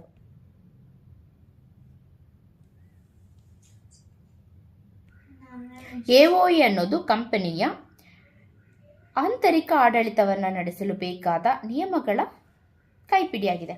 ಇದರ ಪ್ರಮುಖ ಅಂಶ ತಿಳಿಯೋಣ. AOA ಕಂಪನಿಯ ಆಂತರಿಕ ನಿರ್ವಹಣೆ ಮತ್ತು ಆಡಳಿತಾತ್ಮಕವಾಗಿ ಅಗತ್ಯವಿರುವಂತಹ ನಿಯಮಗಳು ಮತ್ತೆ ನಿರ್ಬಂಧನೆ ಅಂದರೆ ರೂಲ್ಸ್ ಅಂಡ್ ರೆಗ್ಯುಲೇಷನ್ ಒಳಗೊಂಡಿರುತ್ತೆ. ಕಂಪನಿ ಆಕ್ಟ್ ಸ್ಕೆಡ್ಯೂಲ್ 1ರಲ್ಲಿ ಸೂಚಿಸಿರುವ ಎಕ್ಸಾಂಪಲ್ ತನ್ನೇ ಮಾದರಿ ತರನೇ AOAಯಲ್ಲಿ ವಿಷಯಗಳು ಇರಬೇಕು. ಕಂಪನಿಯು ತನ್ನ ಸುಗಮ ನಿರ್ವಹಣೆಗಾಗಿ ಅಗತ್ಯವೆಂದು ಪರಿಗಣಿಸುವ ಯಾವುದೇ ಹೆಚ್ಚುವರಿ ನಿಯಮಗಳನ್ನ AOAನಲ್ಲಿ ಸೇರಿಸ್ಕೋಬಹುದು. ಎಂಟ್ರೆಂಚ್ಮೆಂಟ್ ಪ್ರಾವಿಷನ್. AOAನಲ್ಲಿರುವ ಕೆಲವು ಪ್ರಮುಖ ನಿಯಮಗಳನ್ನ ಸುಲಭವಾಗಿ ಬದಲಾಯಿಸಲು ಆಗೋದಿಲ್ಲ. ಇದಕ್ಕೆ ಮಾಡಬೇಕಂದ್ರೆ ಅತ್ಯಂತ ಕಠಿಣವಾದಂತಹ ಷರತ್ತುಗಳನ್ನ ವಿಧಿಸೋದೇ ಎಂಟ್ರೆಂಚ್ಮೆಂಟ್. ಅಂದರೆ ಸ್ಪೆಷಲ್ ರೆಸಲ್ಯೂಷನ್ ನಿರ್ಣಯಕ್ಕಿಂತಲೂ ಕಟ್ಟುನಿಟ್ಟಾದ ಷರತ್ತುಗಳನ್ನ ಪೂರೈಸಿದ್ರೆ ಮಾತ್ರ ಆ ನಿಯಮಗಳನ್ನ ತಿದ್ದುಪಡಿ ಮಾಡೋದಕ್ಕೆ ಸಾಧ್ಯ ಆಗತ್ತೆ. ಈ ಎಂಟ್ರೆಂಚ್ಮೆಂಟ್ ನಿಯಮಗಳನ್ನು ಕಂಪನಿ ಸ್ಥಾಪನೆ ಆಗೋದಕ್ಕಿಂತ ಆರಂಭದ ಹಂತದಲ್ಲೇ ಕಂಪನಿ ಸ್ಥಾಪನೆ ಆಗಬೇಕಲ್ವಾ, ಆ ಟೈಮಲ್ಲೇ ಇದನ್ನು ಸೇರಿಸಬಹುದು. ಅಥವಾ ನಂತರ ತಿದ್ದುಪಡಿ ಮಾಡುವಾಗ ಪ್ರೈವೇಟ್ ಕಂಪನಿ ಆಗಿದ್ರೆ ಎಲ್ಲ ಸದಸ್ಯರ ಒಪ್ಪಿಗೆಯೊಂದಿಗೆ, ಮತ್ತು ಪಬ್ಲಿಕ್ ಕಂಪನಿ ಆಗಿದ್ರೆ ಸ್ಪೆಷಲ್ ರೆಸಲ್ಯೂಷನ್ ಪಾಸ್ ಮಾಡೋದ್ರ ಮೂಲಕ ಸೇರಿಸಬಹುದು. ಹಾಗೆ ಕಂಪನಿಯು ಎಂಟ್ರೆಂಚ್ಮೆಂಟ್ ನಿಯಮವನ್ನು ಹೊಂದಿರುವ ಬಗ್ಗೆ ROCಗೆ ನೋಟಿಸ್ ಕೊಡಬೇಕು. ಹೊಸ ಕಂಪನಿ ಆದರೆ INC 32 ಫಾರ್ಮ್ ಮೂಲಕ ತಿಳಿಸಬೇಕು. ಅಥವಾ ಎಕ್ಸಿಸ್ಟಿಂಗ್ ಕಂಪನಿ ಆದರೆ MGT 14 ಫಾರ್ಮ್ ಮೂಲಕ 30 ದಿನಗಳ ಒಳಗಾಗಿ ಸಲ್ಲಿಸಬೇಕು. ಕಂಪನಿಯ ಸ್ವರೂಪಕ್ಕೆ ಅನುಗುಣವಾಗಿ ಆಕ್ಟ್ನ ಸ್ಕೆಡ್ಯೂಲ್ 1ನಲ್ಲಿರುವ table F, G, H, I ಮತ್ತು J ಫಾರ್ಮ್ಗಳಲ್ಲಿ AOAನ ರೆಡಿ ಮಾಡಬೇಕು. ಕಂಪನಿಯು ತನ್ನ ಸ್ವರೂಪಕ್ಕೆ ಅನ್ವಯಿಸುವ ಮಾದರಿ ಆರ್ಟಿಕಲ್ನಲ್ಲಿರುವ ಅಂದರೆ ಮಾಡೆಲ್ ಆರ್ಟಿಕಲ್ಸ್ ಎಲ್ಲ ಅಥವಾ ಯಾವುದೇ ನಿಯಮಗಳನ್ನ ನೇರವಾಗಿ ಅಳವಡಿಸ್ಕೊಳ್ಬೋದು. ಈ ಆಕ್ಟ್ ಜಾರಿಗೆ ಬಂದ ನಂತರ ರಿಜಿಸ್ಟರ್ ಆಗುವ ಯಾವುದೇ ಕಂಪನಿಯ ಮಾಡೆಲ್ ನಿಯಮಗಳನ್ನ ಸ್ಪಷ್ಟವಾಗಿ ಎಕ್ಸ್ಕ್ಲೂಡ್ ಮಾಡದೇ ಇದ್ದರೆ ಅಥವಾ ಮಾಡಿಫೈ ಮಾಡದೇ ಇದ್ದರೆ ಆ ಮಾದರಿ ನಿಯಮಗಳೇ ಕಂಪನಿಗೆ ಆಟೋಮೆಟಿಕ್ ಆಗಿ ಅನ್ವಯ ಆಗತ್ತೆ. Doctrine of indoor management. ಕಂಪನಿಯು ಹೊರಗಿನ ವ್ಯಕ್ತಿಗಳನ್ನು ರಕ್ಷಿಸಲು ಈ ಸಿದ್ಧಾಂತವನ್ನು ಬಳಸಲಾಗುತ್ತೆ. ಆಂತರಿಕ ಸಮಸ್ಯೆಗಳ ಅರಿವು. ಕಂಪನಿಯೊಂದಿಗೆ ವ್ಯವಹಾರ ಮಾಡುವ ಹೊರಗಿನವರು ಕಂಪನಿಯ ಇಂಟರ್ನಲ್ ಪ್ರಾಬ್ಲಮ್ಸ್ ಅಥವಾ ಆಡಳಿತಾತ್ಮಕ ಲೋಪದೋಷಗಳ ಬಗ್ಗೆ ತಿಳಿದುಕೊಂಡಿರಬೇಕು ಅಂತ ಕಾನೂನು ನಿರೀಕ್ಷಿಸೋದಿಲ್ಲ. ಕಂಪನಿಯು ಸಭೆಯನ್ನು ಸರಿಯಾಗಿ ಕರೆದಿದೆಯಾ ಅಥವಾ ರೆಸಲ್ಯೂಷನ್ನ ಪಾಸ್ ಮಾಡಿದೆಯಾ, ಕಾನೂನುಬದ್ಧವಾಗಿ ಅಂಗೀಕರಿಸಿದೆಯಾ ಅಂತ ಹೊರಗಿನವರು ವಿಚಾರಿಸುವಂತಹ ಅವಶ್ಯಕತೆ ಇರೋದಿಲ್ಲ. ಈ ಸಿದ್ಧಾಂತವು ಕಂಪನಿಯ ತಪ್ಪುಗಳಿಂದ ಹೊರಗಿನ ಹೂಡಿಕೆದಾರನ ಅಥವಾ ಸಾಲದಾತರು ಕ್ರೆಡಿಟರ್ಸ್ನ ರಕ್ಷಣೆ ಮಾಡುತ್ತೆ. ಕಂಪನಿಯ ಆಂತರಿಕ ಪ್ರಕ್ರಿಯೆಗಳು ಸರಿಯಾಗಿ ನಡೆದಿದೆಯಾ ಅಂತ ಸರಿಯಾಗಿ ನಡೆದಿದೆ ಅಂತ ಹೊರಗಿನವರು ಭಾವಿಸಬಹುದು. ಇದಕ್ಕೆ ಪ್ರಮುಖ case royal British bank versus Turquand. Basis for doctrine of indoor management. Company ಒಳಗಡೆ ಏನು ನಡೆಯುತ್ತಿದೆ ಅನ್ನೋದು ಸಾರ್ವಜನಿಕರಿಗೆ ತಿಳಿಯುವ ವಿಷಯವಲ್ಲ. ಹೊರಗಿನ ವ್ಯಕ್ತಿ ಕಂಪನಿಯ ಅಧಿಕಾರಿಗಳ ಉದ್ದೇಶವನ್ನ ಮಾತ್ರ ಊಹಿಸ್ತಾನೆ ಹೊರತು ತನಗೆ ಪ್ರವೇಶನೇ ಇಲ್ಲದಿರುವಂತಹ ಒಳಗಿನ ಮಾಹಿತಿಯನ್ನ ತಿಳಿಯೋದಕ್ಕೆ ಹೇಗೆ ಸಾಧ್ಯ? ಈ ಸಿದ್ಧಾಂತ ಇಲ್ಲದೆ ಇದ್ರೆ ಕಂಪನಿಗಳು ತಮ್ಮ ಅಧಿಕಾರಿಗಳ ಅಧಿಕಾರವನ್ನು ನಿರಾಕರಿಸಿ ಕ್ರೆಡಿಟರ್ಸ್ಗೆ ವಂಚನೆ ಮಾಡಿ ಕಾನೂನಿನಿಂದ ಸುಲಭವಾಗಿ ಎಸ್ಕೇಪ್ ಆಗಬಹುದಾಗಿತ್ತು. Exceptions to doctrine of indoor management. ಈ ಕೆಳಗಿನ ಸಂದರ್ಭಗಳಲ್ಲಿ ಹೊರಗಿನ ವ್ಯಕ್ತಿಗೆ ಆಂತರಿಕ ನಿರ್ವಹಣೆಯ ಸಿದ್ಧಾಂತದ ರಕ್ಷಣೆ ಸಿಗೋದಿಲ್ಲ. Knowledge of irregularity. ಕಂಪನಿ ಒಳಗೆ ನಿಯಮ ಉಲ್ಲಂಘನೆ ಅಥವಾ ಅಕ್ರಮ ನಡೀತಾ ಇದೆ ಅನ್ನೋದು ಹೊರಗಿನ ವ್ಯಕ್ತಿಗೆ ಮೊದಲೇ ಗೊತ್ತಿದ್ರೆ ಆತ ಈ ಸಿದ್ಧಾಂತದ ಅಂದರೆ ಡಾಕ್ಟ್ರಿನ್ ಆಫ್ ಇಂಡೋರ್ ಮ್ಯಾನೇಜ್ಮೆಂಟ್ನ ಲಾಭ ಪಡೆಯೋದಕ್ಕೆ ಸಾಧ್ಯ ಇಲ್ಲ. ನೆಗ್ಲಿಜೆನ್ಸ್. ಸ್ವಲ್ಪವೇ ಪ್ರಯತ್ನ ಪಟ್ಟಿದ್ರೆ ಕಂಪನಿ ಒಳಗಿನ ಅಕ್ರಮವನ್ನು ಪತ್ತೆ ಹಚ್ಚಬಹುದಾಗಿತ್ತು. ಆದರೆ ಒಪ್ಪಂದದ ಪರಿಸ್ಥಿತಿಯೇ ಸಂಶಯಾಸ್ಪದವಾಗಿದ್ದಾಗ ಹೊರಗಿನವನು ಸರಿಯಾದ ವಿಚಾರಣೆ ಮಾಡದಿದ್ರೆ ಆತನಿಗೆ ರಕ್ಷಣೆ ಸಿಗೋದಿಲ್ಲ. ಫೋರ್ಜರಿ. ಸಹಿ ಅಥವಾ ನಕಲು ದಾಖಲೆಗಳನ್ನ ಮಾಡಲಾಗಿದೆ. ಈ ನಿಯಮ ಅಂದರೆ ಫೋರ್ಜರಿ ಸೈನ್ ಮಾಡಿ ಡಾಕ್ಯುಮೆಂಟ್ಸ್ ರೆಡಿ ಮಾಡಿದರೆ ಈ ನಿಯಮ ಅನ್ವಯ ಆಗೋದಿಲ್ಲ. ಏನಕ್ಕಂದರೆ ಯಾವುದೇ ಕಾನೂನು ನಕಲಿ ದಾಖಲೆಯನ್ನು ಮಾನ್ಯ ಮಾಡಲು ಸಾಧ್ಯ ಇಲ್ಲ. ಕಂಪನಿಯ ಪರವಾಗಿ ಕೆಲಸ ಮಾಡಲು ಅಧಿಕಾರಿಯೇ ಇಲ್ಲದಿದ್ದಾಗ ಅಥವಾ ಅಧಿಕಾರಿ ಕೃತ್ಯವು ಕೇವಲ ನಿರ್ದೇಶಕರ ಅಧಿಕಾರಿ ವ್ಯಾಪ್ತಿ ಮೀರಿದ್ರೆ, ಸ್ವತಃ ಕಂಪನಿಯ ವ್ಯಾಪ್ತಿಯನ್ನೇ ಮೀರಿದ್ದಾಗ ಅಂದರೆ ಅಲ್ಟ್ರಾ ವೈರಸ್ ದ ಕಂಪನಿ ರಕ್ಷಣೆ ಸಿಗೋದಿಲ್ಲ. Doctrine of ultra virus. Ultra virus ಅಂದರೆ ಅಧಿಕಾರ ಅಥವಾ ಶಕ್ತಿಯನ್ನು ಮೀರಿದ್ದು ಅಂತ ಅರ್ಥ. ಕಂಪನಿಯ ಮೂಲ ದಾಖಲೆಯಾದ MOAನಲ್ಲಿ ಯಾವ ಉದ್ದೇಶವನ್ನ ಬರೆಯಲಾಗಿರುತ್ತೋ ಅಂತಹ ಕೆಲಸ ಮಾಡೋದನ್ನ ಈ ಸಿದ್ಧಾಂತ ನಿಷೇಧಿಸುತ್ತೆ. ಇನ್ನೊಂದ್ಸರಿ ಹೇಳ್ತೀನಿ. ಕಂಪನಿಯ ಮೂಲ ದಾಖಲೆಯಾದಂತಹ MOAನಲ್ಲಿ ಯಾವ ಉದ್ದೇಶಗಳನ್ನು ಬರೆಯಲಾಗಿಲ್ಲ ಅಂದರೆ ಇದನ್ನು ಮಾಡಬಾರ್ದು ಅಂತ ಇರುತ್ತೋ, ನಾವಿವಾಗ ಯಾವ ಕೆಲಸ ಮಾಡಬೇಕು ಅಂತ ಅಂದ್ಕೊಂಡಿರ್ತೀವಿ ಅದನ್ನು ಬರೆದಿರ್ತೀವಿ, ಆದರೆ ಯಾವುದನ್ನು ಮಾಡಬಾರ್ದು ಅಂತ ಇರುತ್ತೆ ಅದನ್ನು ಮಾಡ್ತಾ ಇರ್ತೀವಿ. ಅಂತಹ ಕೆಲಸಗಳನ್ನ ಮಾಡೋದಕ್ಕೆ ಈ ಸಿದ್ಧಾಂತ ನಿಷೇಧಿಸುತ್ತೆ. ಕಂಪನಿಯು ತನ್ನ ಅಧಿಕಾರ ವ್ಯಾಪ್ತಿಯನ್ನು ಮೀರಿ ಮಾಡುವಂತಹ ಯಾವುದೇ ಕೃತ್ಯ ಕಾನೂನಿನ ದೃಷ್ಟಿಯಲ್ಲಿ ಶೂನ್ಯ ಅಥವಾ ವಾಯ್ಡ್ ಆಗಿರುತ್ತೆ. ಇದು ಕಂಪನಿಯನ್ನು ಬದ್ಧಗೊಳಿಸೋದಿಲ್ಲ. ಈ ಸಿದ್ಧಾಂತವನ್ನು ಮೊದಲು Ashbury railway carriage and iron company limited versus Riche ಎಂಬ ಪ್ರಸಿದ್ಧ ಕೇಸ್ನಲ್ಲಿ ಜಾರಿಗೆ ತರಲಾಯಿತು. ಎಸೆನ್ಸ್: ಷೇರುದಾರರ ಹಣ ದುರುಪಯೋಗವಾಗದಂತೆ ತಡೆಯೋದು ಮತ್ತು ಕಂಪನಿ ಜೊತೆಗೆ ವ್ಯವಹಾರ ಮಾಡಿಸುವಂತಹ ಕ್ರೆಡಿಟರ್ಸ್ನ ಹಿತಾಸಕ್ತಿಯನ್ನು ಕಾಪಾಡೋದು ಇದರ ಉದ್ದೇಶವಾಗಿದೆ. ಎಫೆಕ್ಟ್ಸ್ ನೋಡೋಣ. ಕಂಪನಿಯು ತನ್ನ ಅಧಿಕಾರ ಮೀರಿದ ಯಾವುದೇ ಕೆಲಸವನ್ನು ಮಾಡೋದಕ್ಕೆ ಹೊರಟಾಗ ಕಂಪನಿ ಯಾವುದೇ ಸದಸ್ಯನು ನ್ಯಾಯಾಲಯದಿಂದ ತಡೆಯಾಜ್ಞೆ ಅಂದರೆ ಇಂಜೆಕ್ಷನ್ ತಂದು ಅದನ್ನು ತಡಿಬಹುದು. ಅಧಿಕಾರ ವ್ಯಾಪ್ತಿ ಮೀರಿದ ಒಪ್ಪಂದಗಳ ಮೇಲೆ ಕಂಪನಿಯಾಗಲಿ ಅಥವಾ ಹೊರಗಿನ ವ್ಯಕ್ತಿಯಾಗಲಿ ಕಾನೂನು ಜಾರಿಗಾಗಿ ಅಥವಾ ನಷ್ಟ ಪರಿಹಾರಕ್ಕಾಗಿ ಕೋರ್ಟ್ನಲ್ಲಿ ಕೇಸ್ ಹಾಕೋದಕ್ಕೆ ಸಾಧ್ಯ ಇಲ್ಲ. Act to override MOA, AOA, etcetera. Section 6 company act ಕಂಪನಿಯ ಎಲ್ಲ ಆಂತರಿಕ ದಾಖಲೆಗಳಿಗಿಂತಲೂ ಅತ್ಯುನ್ನತವಾಗಿದೆ. ಈ ಕಾಯ್ದೆಯ ನಿಯಮಗಳ ಕಂಪನಿಯ MOA, AOA, ಕಂಪನಿಯು ಮಾಡಿಕೊಂಡ ಒಪ್ಪಂದಗಳು, ಬೋರ್ಡ್ ರೆಸಲ್ಯೂಷನ್ಸ್ ಮತ್ತು ಮೆಂಬರ್ ರೆಸಲ್ಯೂಷನ್ ಹೆಚ್ಚಿನ ಪ್ರಾಮುಖ್ಯತೆ ಅಥವಾ ಮೇಲುಗೈ ಹೊಂದಿರುತ್ತವೆ. ಅಂದರೆ provisions of this act shall have override the MOA, AOA agreement executed by company, board resolution, member resolution. MOA, AOA ಅಥವಾ ಯಾವುದೇ ರೆಸಲ್ಯೂಷನ್ ಈ ಕಾಯ್ದೆಯ ನಿಯಮಗಳಿಗೆ ವಿರುದ್ಧವಾದ ಅಥವಾ ಸಂಘರ್ಷ ಉಂಟು ಮಾಡುವಂತಹ ಯಾವುದೇ ವಿಷಯ ಇದ್ದರೆ ಅವುಗಳು ಕಾನೂನುಬದ್ಧವಾಗಿ ವಾಯ್ಡ್ ಆಗತ್ತೆ. Section 10 effect of memorandum and article. MOA ಅಥವಾ AOA ರಿಜಿಸ್ಟರ್ ಆದ ನಂತರ ಅವು ಈ ಕೆಳಗಿನ ನಡುವೆ ಕಾನೂನುಬದ್ಧ ಒಪ್ಪಂದದಂತೆ ಕೆಲಸ ಮಾಡ್ತವೆ ಮತ್ತು ಪರಸ್ಪರ ಬದ್ಧವಾಗಿರುತ್ತವೆ. ಸದಸ್ಯರು ಕಂಪನಿಗೆ ಬದ್ಧರಾಗಿರ್ತಾರೆ. ಕಂಪನಿ ಕೂಡ ಸದಸ್ಯರಿಗೆ ಬದ್ಧವಾಗಿರುತ್ತೆ. ಪ್ರತಿಯೊಬ್ಬ ಸದಸ್ಯನು ಇತರ ಸದಸ್ಯರಿಗೆ ಬದ್ಧನಾಗಿರುತ್ತಾನೆ. ಇವರೆಲ್ಲರೂ ತಾವು ಸ್ವತಃ ಸಹಿ ಹಾಕಿರುವಂತೆಯೇ MOA, AOA ನಲ್ಲಿರುವ ಎಲ್ಲಾ ನಿಯಮಗಳನ್ನ ಪಾಲಿಸುವುದಕ್ಕೆ ಕಾನೂನುಬದ್ಧವಾಗಿ ಒಪ್ಕೊಂಡಿರ್ತಾರೆ.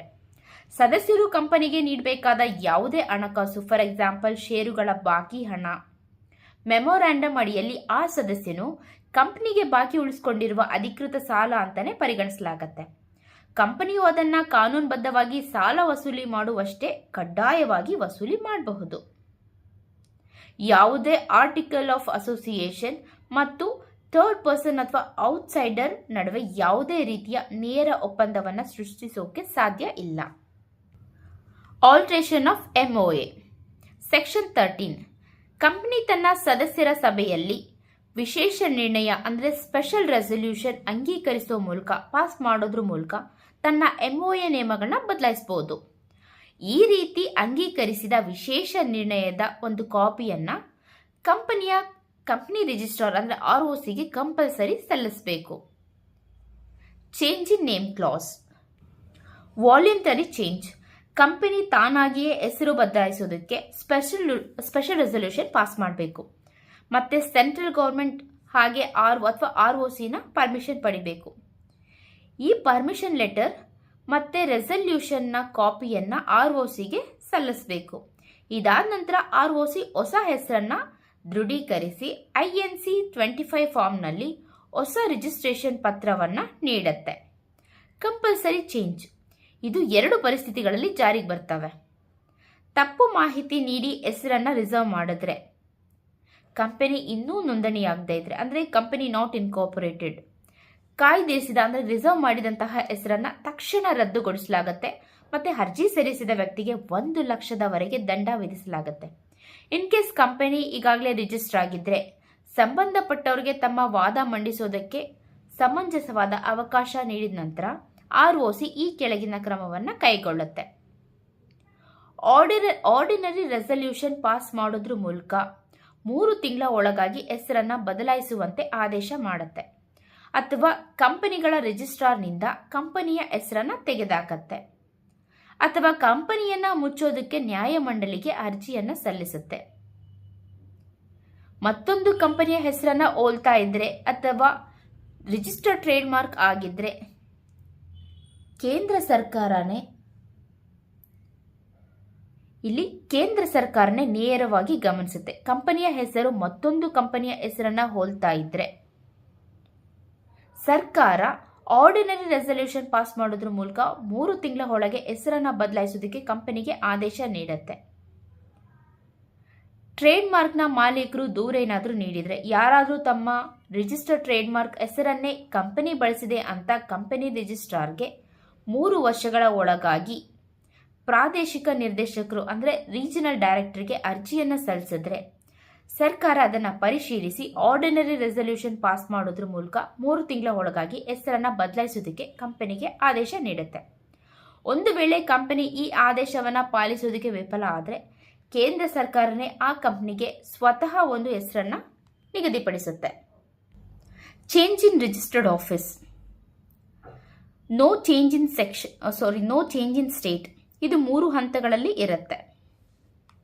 ಒಂದೇ ನಗರ, ಪಟ್ಟಣ ಅಥವಾ ಹಳ್ಳಿ ವ್ಯಾಪ್ತಿಯಲ್ಲಿದ್ದರೆ ಕೇವಲ ಬೋರ್ಡ್ ರೆಸಲ್ಯೂಷನ್ ಪಾಸ್ ಮಾಡಿದ್ರೆ ಸಾಕು. ಬದಲಾವಣೆ ಮಾಡಿದ 30 ದಿನಗಳ ಒಳಗಾಗಿ ROCಗೆ ನೋಟಿಸ್ ಕೊಡಬೇಕು. ನಗರ, ಪಟ್ಟಣ ಅಥವಾ ಹಳ್ಳಿಯು ಸ್ಥಳೀಯ ಮಿತಿಯಿಂದ ಹೊರಗೆ ಅಂದರೆ ಸೇಮ್ ROC ವ್ಯಾಪ್ತಿಲಿದ್ದರೆ ಷೇರುದಾರ ಸಭೆಯಲ್ಲಿ ವಿಶೇಷ ನಿರ್ಣಯ ಅಂದರೆ ಸ್ಪೆಷಲ್ ರೆಸಲ್ಯೂಷನ್ ಪಾಸ್ ಮಾಡಬೇಕು. ಬದಲಾವಣೆ ಆದಂತಹ 30 ದಿನಗಳ ಒಳಗಾಗಿ ROCಗೆ ನೋಟಿಸ್ ನೀಡಬೇಕು.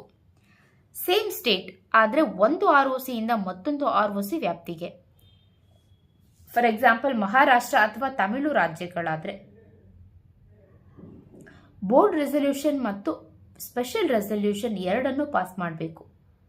ರೀಜನಲ್ ಡೈರೆಕ್ಟರ್ ಜೊತೆ ಮುಂಚಿತವಾಗಿ ಅನುಮತಿನ ಪಡಿಬೇಕು.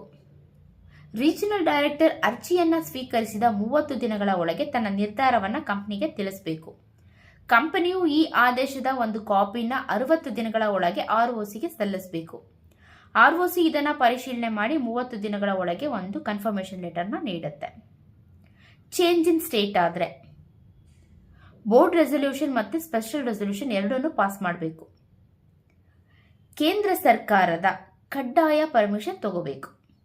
ಎರಡೂ ರಾಜ್ಯಗಳ ROCಗೆ ಕಂಪನಿಯು ನೋಟಿಸ್ ಕೊಡಬೇಕು. ಎಲ್ಲ ಪ್ರಕ್ರಿಯೆ ಮುಗಿದ ನಂತರ ROC ಹೊಸ ರಿಜಿಸ್ಟರ್ ಕಂಪನಿ ಇನ್ಕಾರ್ಪೊರೇಷನ್ ಸರ್ಟಿಫಿಕೇಟ್ನ ಕೊಡತ್ತೆ. Change in the register office from one state to another state in detail. MOA ನಲ್ಲಿರುವ ರಾಜ್ಯದ ಕ್ಲಾಸ್ ಅನ್ನ ಬದಲಾಯಿಸೋದಕ್ಕೆ ರೀಜನಲ್ ಡೈರೆಕ್ಟರ್ಗೆ ಒಂದು ಫಿಕ್ಸ್ಡ್ ಫೀಸ್ನ INC 23 ಫಾರ್ಮ್ನಲ್ಲಿ ಅರ್ಜಿ ಸಲ್ಲಿಸೋದ್ರ ಮೂಲಕ ಕೊಡಬೇಕು. ಇದರೊಂದಿಗೆ ಕೆಳಗಿನ ದಾಖಲೆಗಳನ್ನ ಕಡ್ಡಾಯವಾಗಿ ಲಗತ್ತಿಸಬೇಕು, ಅಂದರೆ ಸಬ್ಮಿಟ್ ಮಾಡಬೇಕು. MOAನ ಕಾಪಿ, ಪ್ರಸ್ತಾಪಿತ ಬದಲಾವಣೆಗಳ ನಂತರ ಪ್ರಪೋಸ್ಡ್ ಆಲ್ಟ್ರೇಷನ್ ಒಳಗೊಂಡಿರುವಂತಹ ಮೆಮೊರಾಂಡಮ್ನ ಪ್ರತಿ ಕೊಡಬೇಕು. ಮಿನಿಟ್ಸ್ ಆಫ್ ಜನರಲ್ ಮೀಟಿಂಗ್, ಹೆಸರು ಬದಲಾವಣೆಯ ವಿಶೇಷ ನಿರ್ಣಯ ಪಾಸ್ ಮಾಡಿದಂತಹ ಅಂದರೆ ಸ್ಪೆಷಲ್ ರೆಸಲ್ಯೂಷನ್ ಪಾಸ್ ಮಾಡಿದ ಜನರಲ್ ಮೀಟಿಂಗ್ ಪ್ರತಿ ಅಂದರೆ ಒಂದು ಕಾಪಿ. ಇದರಲ್ಲಿ ನಿರ್ಣಯದ ಪರವಾಗಿ ಮತ್ತು ವಿರುದ್ಧವಾಗಿ ಚಲಾವಣೆಯಾದಂತಹ ಮತಗಳ ಸಂಪೂರ್ಣ ವಿವರ ಇರಬೇಕು. ಬೋರ್ಡ್ ರೆಸಲ್ಯೂಷನ್, ಬೋರ್ಡ್ ರೆಸಲ್ಯೂಷನ್ನ ನಿರ್ಣಯದ ಪ್ರತಿ ಅಥವಾ ಕಂಪ್ನಿ ಪರವಾಗಿ ವಾದ ಮಂಡಿಸಲು ನೀಡಲಾದ ಪವರ್ ಆಫ್ ಅಟಾರ್ನಿಯ ವಕಾಲತ್ನ ಕೊಡಬೇಕು. ಲಿಸ್ಟ್ ಆಫ್ ಕ್ರೆಡಿಟರ್ಸ್, ಕಂಪನಿಗೆ ಸಾಲ ನೀಡಿದವರು ಅಂದರೆ ಕ್ರೆಡಿಟರ್ಸ್ ಮತ್ತು ಡಿಬೆಂಚರ್ ಹೋಲ್ಡರ್ಸ್ನ ಸಂಪೂರ್ಣ ಮತ್ತು ನವೀಕೃತ ಪಟ್ಟಿಯನ್ನು ತಯಾರಿಸಿ ಕೊಡಬೇಕು. ಅರ್ಜಿ ತಲುಪಿಸಿದ ಪುರಾವೆ, ಅಕ್ನಾಲೆಜ್ಮೆಂಟ್ ಆಫ್ ಸರ್ವಿಸ್, ಈ ಅರ್ಜಿಯ ಸಂಪೂರ್ಣ ಕಾಪಿ ಮತ್ತು ಲಗತ್ತುಗಳನ್ನ ಪ್ರಸ್ತುತ ಇರುವ ರಾಜ್ಯದ ROCಗೆ ಮತ್ತು ಆ ರಾಜ್ಯ ಸರ್ಕಾರದ ಚೀಫ್ ಸೆಕ್ರೆಟರಿ ತಲುಪಿಸಿದ ಅಧಿಕೃತ ಸ್ವೀಕೃತಿ ಪತ್ರ, acknowledgement. Advertisement in news papers, ಅರ್ಜಿ ಸಲ್ಲಿಸುವ ದಿನಾಂಕಕ್ಕೆ ಕನಿಷ್ಠ 30 ದಿನ ಮುಂಚಿತವಾಗಿ ಕಂಪ್ನಿಯು INC 26 ಫಾರ್ಮ್ನಲ್ಲಿ ಸಾರ್ವಜನಿಕ ಜಾಹೀರಾತನ್ನು ಅಂದರೆ ಪಬ್ಲಿಕ್ ಅಡ್ವರ್ಟೈಸ್ಮೆಂಟ್ ನೀಡಬೇಕು. ಇದನ್ನು ಒಂದು ಇಂಗ್ಲಿಷ್ ಪತ್ರಿಕೆ ಮತ್ತು ಕಚೇರಿ ಇರುವಂತಹ ಪ್ರದೇಶದ ಬಳಿಯ ಅಂದರೆ ವರ್ನಾಕ್ಯುಲರ್ ಲ್ಯಾಂಗ್ವೇಜ್ನ ನ್ಯೂಸ್ ಪೇಪರ್ನಲ್ಲಿ ಇದನ್ನು ಪ್ರಕಟಿಸಬೇಕು. ರೀಜನಲ್ ಡೈರೆಕ್ಟರ್ ಅರ್ಜಿಯನ್ನು ಸ್ವೀಕರಿಸಿದ 60 ದಿನದ ಒಳಗಾಗಿ ಅದನ್ನು ಪರಿಶೀಲನೆ ಮಾಡಿ ವಿಲೇವಾರಿ ಮಾಡಬೇಕು, ಅಂದರೆ ಆದೇಶನ ಹೊರಡಿಸಬೇಕು. ಆದೇಶ ನೀಡೋದಕ್ಕೂ ಮುಂಚೆ ಸೆಂಟ್ರಲ್ ಗೌರ್ಮೆಂಟ್ ಅಥವಾ ರೀಜನಲ್ ಡೈರೆಕ್ಟರ್ ಈ ಕೆಳಗಿನ ಅಂಶಗಳನ್ನು ಫಸ್ಟು ಖಚಿತಪಡಿಸ್ಕೊಳ್ಬೇಕು. ಅಂದರೆ ಈ ಬದಲಾವಣೆಗೆ ಕಂಪನಿಯ ಸಾಲದಾತರು ಅಂದರೆ ಕ್ರೆಡಿಟರ್ಸ್, ಡಿಬೆಂಚರ್ ಹೋಲ್ಡರ್ಸ್ ಅಥವಾ ಇತರ ಸಂಬಂಧಿತ ವ್ಯಕ್ತಿಗಳು ಒಪ್ಪಿಗೆ ನೀಡಿದ್ದಾರಾ? ಕಂಪನಿ ತನ್ನ ಎಲ್ಲ ಸಾಲಗಳು ಮತ್ತು ಬಾಧ್ಯತೆಗಳನ್ನು ತೀರಿಸೋದಕ್ಕೆ ಸೂಕ್ತ ವ್ಯವಸ್ಥೆ ಮಾಡಿಕೊಂಡಿದೆಯಾ? ಅಥವಾ ಸಾಲದ ಬಾಧ್ಯತೆಗಳ ಪಾವತಿಗಾಗಿ ಸೂಕ್ತ ಭದ್ರತೆ ಅಂದರೆ ಅಡೆಕ್ವೇಟ್ ಸೆಕ್ಯೂರಿಟಿನ ಒದಗಿಸಿದೆಯಾ ಅಂತ ಚೆಕ್ ಮಾಡಬೇಕಾಗತ್ತೆ. ROCಗೆ ಆದೇಶದ ಪ್ರತಿ ಸಲ್ಲಿಕೆ ಅಂದರೆ ರೀಜನಲ್ ಡೈರೆಕ್ಟರಿಂದ ಪರ್ಮಿಷನ್ ಸಿಕ್ಕ ನಂತರ ಆ ಆದೇಶದ ಪ್ರಮಾಣೀಕೃತ ನಕಲು ಅಂದರೆ ಸರ್ಟಿಫೈಡ್ ಕಾಪಿನ ಕಂಪ್ನಿ ಎರಡೂ ರಾಜ್ಯಗಳ ROCಗೆ INC 28 ಫಾರ್ಮ್ನಲ್ಲಿ ಫಿಕ್ಸ್ಡ್ ಫೀಸ್ ಏನಿರುತ್ತೆ ಅದ್ರ ಜೊತೆ 30 ದಿನದ ಒಳಗಾಗಿ ಕಂಪಲ್ಸರಿ ಸಬ್ಮಿಟ್ ಮಾಡಬೇಕು. Issue of fresh company of incorporation ಅಂದರೆ ಸರ್ಟಿಫಿಕೇಟ್ ಆಫ್ ಇನ್ಕಾರ್ಪೊರೇಷನ್. ಕಂಪನಿ ಯಾವ ಹೊಸ ರಾಜ್ಯಕ್ಕೆ ತನ್ನ ಆಫೀಸ್ನ ಬದಲಾಯಿಸ್ತಾ ಇದೆಯೋ ಆ ರಾಜ್ಯದ ROC ಈ ಬದಲಾವಣೆಯನ್ನು ದಾಖಲಿಸಿಕೊಂಡು ಕಂಪ್ನಿಗೆ ಹೊಸ ಸರ್ಟಿಫಿಕೇಟ್ ಆಫ್ ಇನ್ಕಾರ್ಪೊರೇಷನ್ನ ನೀಡುತ್ತೆ. Change in object class, company ತನ್ನ ಬಿಸ್ನೆಸ್ನ ಉದ್ದೇಶಗಳನ್ನು ಬದಲಾಯಿಸೋದಕ್ಕೆ ಇಷ್ಟಪಟ್ಟರೆ ಅದನ್ನು 2 ಪ್ರತ್ಯೇಕ ಪರಿಸ್ಥಿತಿಗಳಲ್ಲಿ ಪರಿಗಣಿಸಲಾಗತ್ತೆ. ಕೇಸ್ 1, ಸಾರ್ವಜನಿಕರಿಂದ ಪಡೆದ ಹಣ ಬಳಕೆ ಆಗದೆ ಉಳಿದಿದ್ರೆ, ಅಂದರೆ ಕಂಪನಿಯು ಪ್ರಾಸ್ಪೆಕ್ಟಸ್ ಹೊರಡಿಸಿ ಪಬ್ಲಿಕ್ಕಿಂದ ಕೂಡಿಟ್ಟಂತಹ ಹಣದಲ್ಲಿ ಅಂದರೆ ಪಬ್ಲಿಕ್ಕಿಂದ ಕಲೆಕ್ಟ್ ಮಾಡಿದಂತಹ ಹಣದಲ್ಲಿ ಇನ್ನೂ ಬಳಸದ ಅಂದರೆ ಅನ್ಯೂಟಿಲೈಸ್ಡ್ ಮನಿ ಉಳಿದಿದ್ದು ಈಗ ಇದರ ಉದ್ದೇಶ ಬದಲಾಯಿಸೋದಕ್ಕೆ ಏನಾದರೂ ಹೋದರೆ ಕಠಿಣ ನಿಯಮಗಳು ಅನ್ವಯವಾಗುತ್ತೆ. ಏನಪ್ಪ ಅಂದರೆ ಪೋಸ್ಟಲ್ ಬ್ಯಾಲೆಟ್.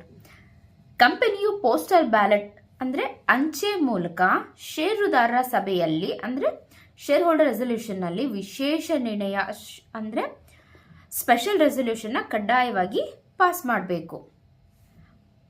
ಈ ನಿರ್ಣಯ ಸಂಪೂರ್ಣ ವಿವರಗಳನ್ನು 2 ದಿನಪತ್ರಿಕೆಗಳಲ್ಲಿ ಪ್ರಕಟಿಸಬೇಕು. ಜೊತೆಗೆ ಕಂಪನಿ ವೆಬ್ಸೈಟ್ನಲ್ಲೂ ಕೂಡ ಪ್ರಕಟಿಸಬೇಕು, ಅಂದರೆ ಅಡ್ವರ್ಟೈಸ್ಮೆಂಟ್ ಕೊಡಬೇಕು. ಈ ಪ್ರಕಟಣೆಯಲ್ಲಿ ಅಡ್ವರ್ಟೈಸ್ಮೆಂಟ್ನಲ್ಲಿ ಉದ್ದೇಶವನ್ನು ಬದಲಾಯಿಸೋದಕ್ಕೆ ಇರುವಂತಹ ಸ್ಪಷ್ಟ ಕಾರಣ ಅಂದರೆ ಜಸ್ಟಿಫಿಕೇಶನ್ನ ಕೊಡಬೇಕಾಗತ್ತೆ. Exit opportunity. ಈ ಬದಲಾವಣೆಗೆ ಒಪ್ಪದೇ ಇರುವಂತಹ ಷೇರುದಾರರಿಗೆ, ಡಿಸೆಂಟಿಂಗ್ ಶೇರ್ ಹೋಲ್ಡರ್ಸ್ ಯಾರಿದಾರಲ್ಲ, ಕಂಪ್ನಿಯಿಂದ ಹೊರ ಹೋಗೋದಕ್ಕೆ ಪ್ರಮೋಟರ್ ಮತ್ತೆ ನಿಯಂತ್ರಣ ಹೊಂದಿರುವಂತಹ ಷೇರುದಾರರು ಅವಕಾಶ ಮಾಡಿಕೊಡ್ಬೇಕು. ಸೆಬಿ ನಿಯಮಗಳ ಪ್ರಕಾರ ಅವರ ಷೇರುಗಳನ್ನು ನ್ಯಾಯಯುತ ಬೆಲೆಗೆ ವಾಪಸ್ ಕೊಡಬೇಕು. ಕೇಸ್ 2. ಇತರ ಸಾಮಾನ್ಯ ಸಂದರ್ಭಗಳು ಏನು ಅಂತ ನೋಡೋಣ. ಈಗ ನಾವು ಮೇಲಿನ ಪರಿಸ್ಥಿತಿಯನ್ನು ಹೊರತುಪಡಿಸಿ ಕಂಪನಿ ಸ್ವಂತ ಲಾಭದ ಹಣದಿಂದ ಅಥವಾ ಸಾಮಾನ್ಯ ಸಂದರ್ಭಗಳಲ್ಲಿ ಉದ್ದೇಶನೇನಾದರೂ ಬದಲಾಯಿಸ್ತಿದ್ರೆ, ಶೇರ್ ಹೋಲ್ಡರ್ ಜನರಲ್ ಮೀಟಿಂಗ್ ಅಲ್ಲಿ ಕೇವಲ SRನ ಪಾಸ್ ಮಾಡಿದ್ರೆ ಸಾಕು. ಇದಕ್ಕೆ ಯಾವುದೇ ತರಹದ ಎಕ್ಸಿಟ್ ಆಪರ್ಚುನಿಟಿ ನೀಡುವಂತಹ ಅಗತ್ಯ ಇರೋದಿಲ್ಲ. The notice in respect of resolution for altering the object shall contain the following particulars, namely, company ತನ್ನ ವ್ಯವಹಾರದ ಉದ್ದೇಶಗಳನ್ನು ಬದಲಾಯಿಸುವುದಕ್ಕೆ ಷೇರುದಾರರಿಗೆ ಕಳುಹಿಸುವಂತಹ ನೋಟಿಸ್ನಲ್ಲಿ ಈ ಕೆಳಕಂಡ ಅಂಶಗಳು ಕಡ್ಡಾಯವಾಗಿ ಇರಲೇಬೇಕು. ಟೋಟಲ್ ಮನಿ ರಿಸೀವ್ಡ್. ಪ್ರಾಸ್ಪೆಕ್ಟಸ್ ಮೂಲಕ ಸಾರ್ವಜನಿಕರಿಂದ ಒಟ್ಟು ಎಷ್ಟು ಹಣವನ್ನು ಕ್ರೋಢೀಕರಿಸಲಾಗಿದೆ ಅನ್ನೋ ವಿವರ. ಮೂಲ ಉದ್ದೇಶಗಳಿಗಾಗಿ ಈಗಾಗಲೇ ಎಷ್ಟು ಹಣವನ್ನು ಬಳಸಿಕೊಂಡಿದೆ ಅನ್ನುವಂತಹ ಮಾಹಿತಿ.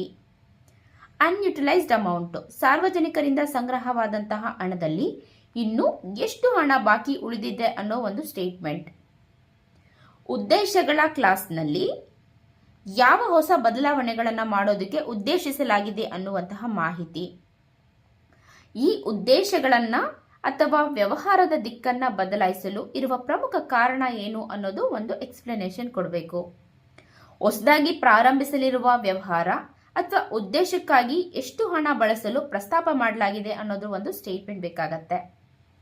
Estimated financial impact. ಈ ಬದಲಾವಣೆಯಿಂದ ಕಂಪನಿಯ ಭವಿಷ್ಯದ ಗಳಿಕೆ, ಅರ್ನಿಂಗ್ಸ್ ಮತ್ತೆ ಕ್ಯಾಶ್ ಫ್ಲೋ ಮೇಲೆ ಉಂಟಾಗಬಹುದಾದಂತಹ ಪರಿಣಾಮದ ಅಂದಾಜು.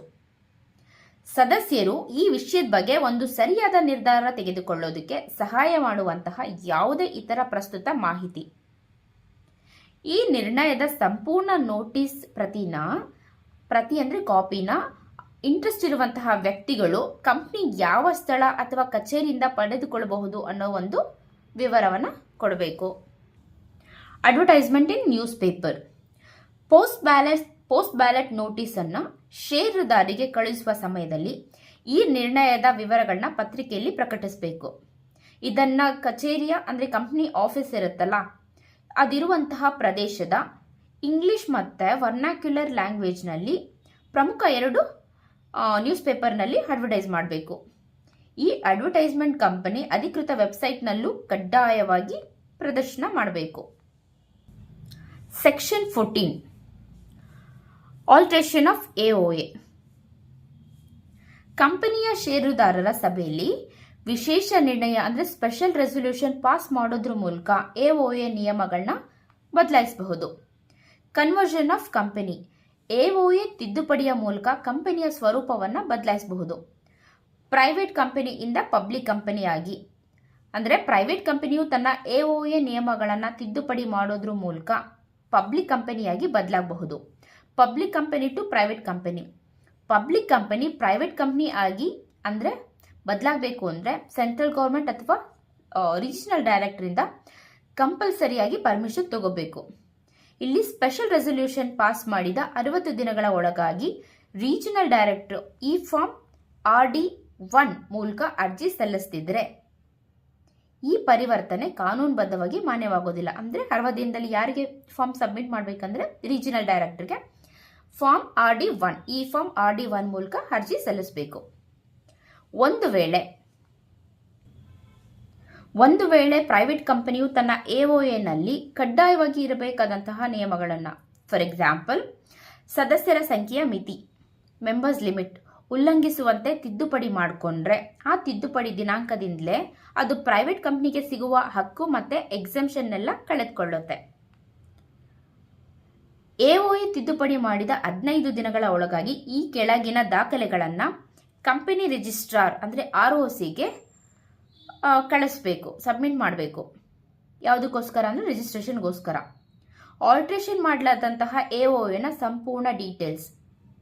ಪಬ್ಲಿಕ್ ಕಂಪನಿಯಿಂದ ಪ್ರೈವೇಟ್ ಕಂಪ್ನಿ ಆಗಿದ್ರೆ ಸೆಂಟ್ರಲ್ ಗೌರ್ಮೆಂಟ್ ಅಥವಾ ರೀಜನಲ್ ಡೈರೆಕ್ಟರ್ನ ಪರ್ಮಿಷನ್ ತಗೊಂಡಿರ್ತೀವಲ್ಲ ಅದ್ರ ಕಾಪಿನ ಕಳಿಸ್ಬೇಕು. ಹಾಗೆ ತಿದ್ದುಪಡಿಯಾದಂತಹ ಆರ್ಟಿಕಲ್ಸ್ನ ಮುದ್ರಿತ ಪ್ರತಿ ಅಂದರೆ printed copy of altered articles. ROCನಲ್ಲಿ ನೋಂದಣಿಯಾದ ನಂತರ ಈ ತಿದ್ದುಪಡಿಗಳು ಆರ್ಟಿಕಲ್ಸ್ನಲ್ಲಿ ಆರಂಭದಿಂದಲೂ ಇದ್ದ ನಿಯಮಗಳಷ್ಟೇ ಕಾನೂನುಬದ್ಧವಾಗಿ ಮಾನ್ಯತೆ ಪಡೆಯುತ್ತೆ. Next section 15 alteration of memorandum of article to be noted in every copy.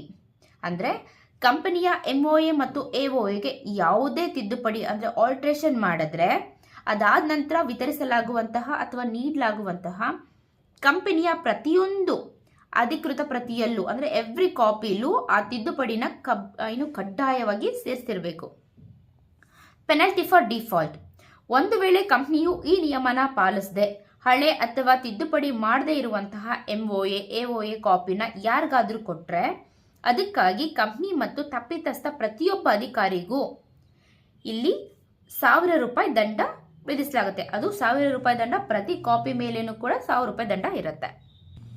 Section 17 copies of memorandum ಅಥವಾ article etcetera to be given to members. ಕಂಪನಿಯ ಯಾವುದೇ ಸದಸ್ಯನು ನಿಗದಿತ ಶುಲ್ಕನ ಅಂದರೆ ಏನು ಫೀಸ್ ಇರುತ್ತೆ ಅದನ್ನ ಪೇ ಮಾಡಿ ವಿನಂತಿ ಮಾಡಿಕೊಂಡ್ರೆ ಕಂಪನಿಯು ವಿನಂತಿ ಬಂದ 7 ದಿನಗಳ ಒಳಗಾಗಿ ಅಂದರೆ ರಿಕ್ವೆಸ್ಟ್ ಮಾಡಿದಂತಹ 7 ದಿನದ ಒಳಗಾಗಿ ಈ ಕೆಳಗಿನ ದಾಖಲೆಗಳ ಕಾಪಿನ ಕಡ್ಡಾಯವಾಗಿ ಕಳಿಸಬೇಕು. Memorandum of association article of association section 117 subsection 1 ಪ್ರಕಾರ ಅಂದರೆ MOA ಅಥವಾ AOAನಲ್ಲಿ ಸೇರಿಸದೇ ಇರುವಂತಹ ಕಂಪನಿಯ ಪ್ರಮುಖ ಒಪ್ಪಂದಗಳು ಅಗ್ರಿಮೆಂಟ್ಸ್ ಮತ್ತು ರೆಸಲ್ಯೂಷನ್ನ ಕಡ್ಡಾಯವಾಗಿ ಕಳಿಸಬೇಕು. ಇನ್ ಕೇಸ್ ಡಿಫಾಲ್ಟ್ ಮಾಡಿದ್ರೆ, ಒಂದು ವೇಳೆ ಕಂಪನಿಯು ಈ ದಾಖಲೆಗಳನ್ನು ಕರೆಕ್ಟ್ ಟೈಮಲ್ಲಿ ಅಂದರೆ ವಿತಿನ್ ಪೀರಿಯಡಲ್ಲಿ ಕಳಿಸೋದಕ್ಕೆ ವಿಫಲ ಆದರೆ ಕಂಪನಿ ಮತ್ತು ತಪ್ಪಿತಸ್ಥ ಪ್ರತಿಯೊಬ್ಬ ಅಧಿಕಾರಿಗೂ ನಿಯಮ ಉಲ್ಲಂಘನೆ ಮಾಡಿದ್ದಕ್ಕಾಗಿ 1000 ರೂಪಾಯಿಯಿಂದ ಅಂದರೆ ಪ್ರತಿದಿನಕ್ಕೆ 1000 ರೂಪಾಯಿಯಿಂದ 1 ಲಕ್ಷದವರೆಗೆ ಇದರಲ್ಲಿ ಯಾವುದು ಕಡಿಮೆ ಇರುತ್ತೆ ಅದು ದಂಡವನ್ನು ಪಾವತಿಸಬೇಕಾಗತ್ತೆ. Section 12 registered office of company. ಕಂಪನಿಯ ಅಧಿಕೃತ ಕಚೇರಿಯನ್ನು ಸ್ಥಾಪಿಸುವ ಮತ್ತು ನಿರ್ವಹಿಸುವ ಕುರಿತಾದ ಪ್ರಮುಖ ನಿಯಮಗಳನ್ನ ತಿಳಿಯೋಣ. ಕಂಪನಿ ರಿಜಿಸ್ಟರ್ ಆದಂತಹ ಅಂದರೆ ಕಂಪನಿ ಇನ್ಕಾರ್ಪೊರೇಷನ್ ಆದ 30 ದಿನಗಳ ಒಳಗಾಗಿ ಒಂದು ಅಧಿಕೃತವಾದಂತಹ ರಿಜಿಸ್ಟರ್ ಆಫೀಸ್ನ ಹೊಂದಿರಬೇಕು. ಈ ರಿಜಿಸ್ಟರ್ ಆಫೀಸ್ ಕಂಪನಿಗೆ ಬರುವ ಎಲ್ಲ ಅಧಿಕೃತ ಪತ್ರಗಳು, ನೋಟಿಸ್ಗಳು ಮತ್ತು ಕಮ್ಯುನಿಕೇಷನ್ ಸ್ವೀಕರಿಸೋದಕ್ಕೆ ಸಮರ್ಥವಾಗಿರಬೇಕು.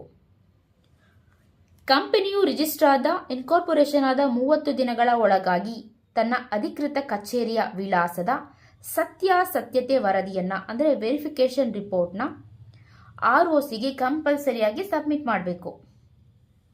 ಆಫೀಸ್ ಅಡ್ರೆಸ್ನ ಬದಲಾವಣೆಗೆ ಸಂಬಂಧಿಸಿದಂತೆ ಹಿಂದಿನ ಪುಟಗಳಲ್ಲಿ ಅಂದರೆ ಹಿಂದೆ ನಾವು ವಿವರಿಸಿದ ಎಲ್ಲ ನಿಯಮದ ಚಾರ್ಟ್ನ ಸರಿಯಾಗಿ ನೆನ್ಪಿಟ್ಕೊಬೇಕು.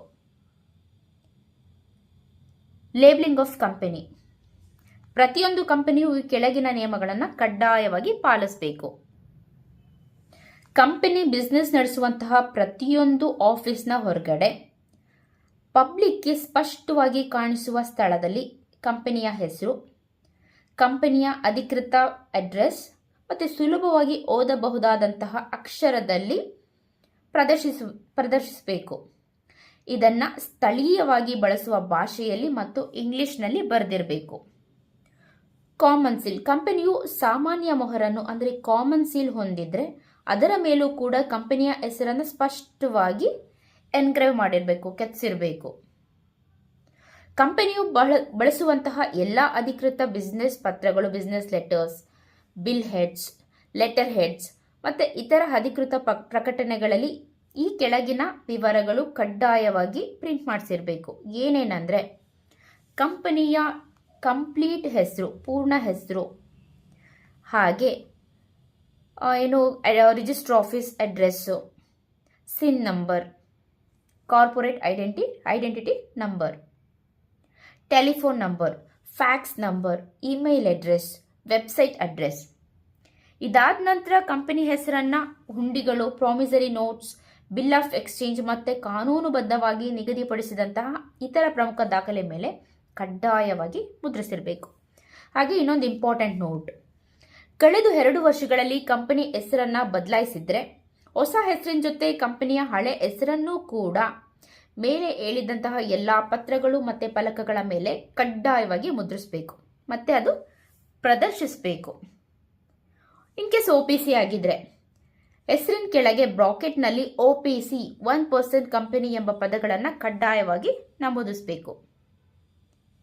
ಈ ಸೆಕ್ಷನ್ನ ಯಾವುದೇ ನಿಯಮನ ಪಾಲಿಸಲಿಲ್ಲ ಅಂತ ಅಂದರೆ ಕಂಪನಿ ಮತ್ತು ತಪ್ಪಿತಸ್ಥ ಪ್ರತಿಯೊಬ್ಬ ಅಧಿಕಾರಿಗೂ ಅವರು ಏನು ತಪ್ಪು ಮಾಡಿರ್ತಾರಲ್ಲ, ಸೊ ಕಂಟಿನ್ಯೂಯಿಂಗ್ ಡಿಫಾಲ್ಟ್ 1000 ರೂಪಾಯಿನ ಕೊಡಬೇಕಾಗತ್ತೆ.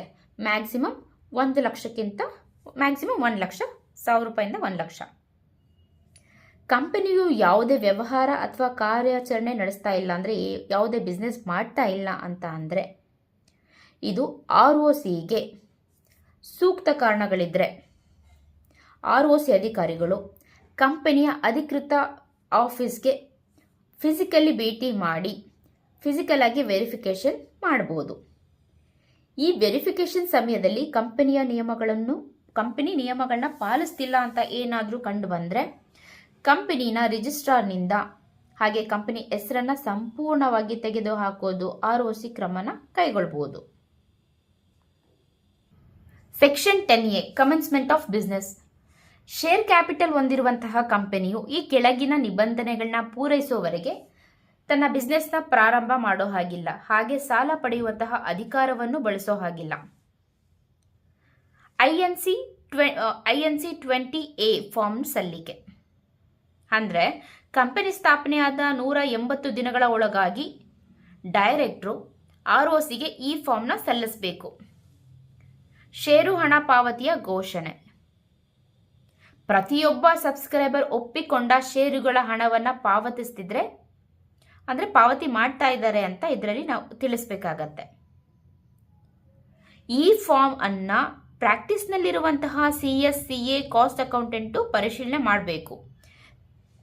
ಬೇರೆ ಯಾವುದೇ ವಲಯದ ನಿಯಂತ್ರಕರಿಂದ ಅಂದರೆ ಸೆಕ್ಟರಲ್ ರೆಗ್ಯುಲೇಟರ್ನಿಂದ ಅನುಮತಿ ಬೇಕಿದ್ರೆ ಅದನ್ನು ಪಡೆದು ಸಬ್ಮಿಟ್ ಮಾಡಬೇಕು. ಸೆಕ್ಷನ್ 12 ಸಬ್ಸೆಕ್ಷನ್ 2 ಪ್ರಕಾರ ಕಂಪನಿಯು ತನ್ನ ರಿಜಿಸ್ಟರ್ ಆಫೀಸ್ನ ವಿವರವನ್ನು ROCಗೆ ಸಲ್ಲಿಸಿರಬೇಕು. ಡಿಫಾಲ್ಟ್ ಏನಾದರೂ ಮಾಡಿದ್ರೆ ಕಂಪನಿಗೆ 50,000 ರೂಪಾಯಿ ದಂಡ, ಹಾಗೆ ತಪ್ಪಿತಸ್ಥ ಅಧಿಕಾರಿಗಳಿಗೆ ಪ್ರತಿದಿನಕ್ಕೆ 1000ದಿಂದ ಮ್ಯಾಕ್ಸಿಮಮ್ 1 ಲಕ್ಷದವರೆಗೆ ದಂಡ ಇರುತ್ತೆ. ಹಾಗೆ 180 ದಿನಗಳಲ್ಲಿ ಘೋಷಣೆ ಸಲ್ಲಿಸದೇ ಇದ್ದರೆ, ಡಿಕ್ಲರೇಷನ್ ನೀಡದೇ ಇದ್ದರೆ ಕಂಪನಿ ನಡೆಯೋ ಹಾಗಿಲ್ಲ ಅಂತ ಏನಾದರೂ ತಿಳಿದು ಬಂದರೆ ROC ಕಂಪನಿಯ ಹೆಸರನ್ನು ರಿಜಿಸ್ಟ್ರಾರಿಂದ ತೆಗೆದುಹಾಕಬಹುದು.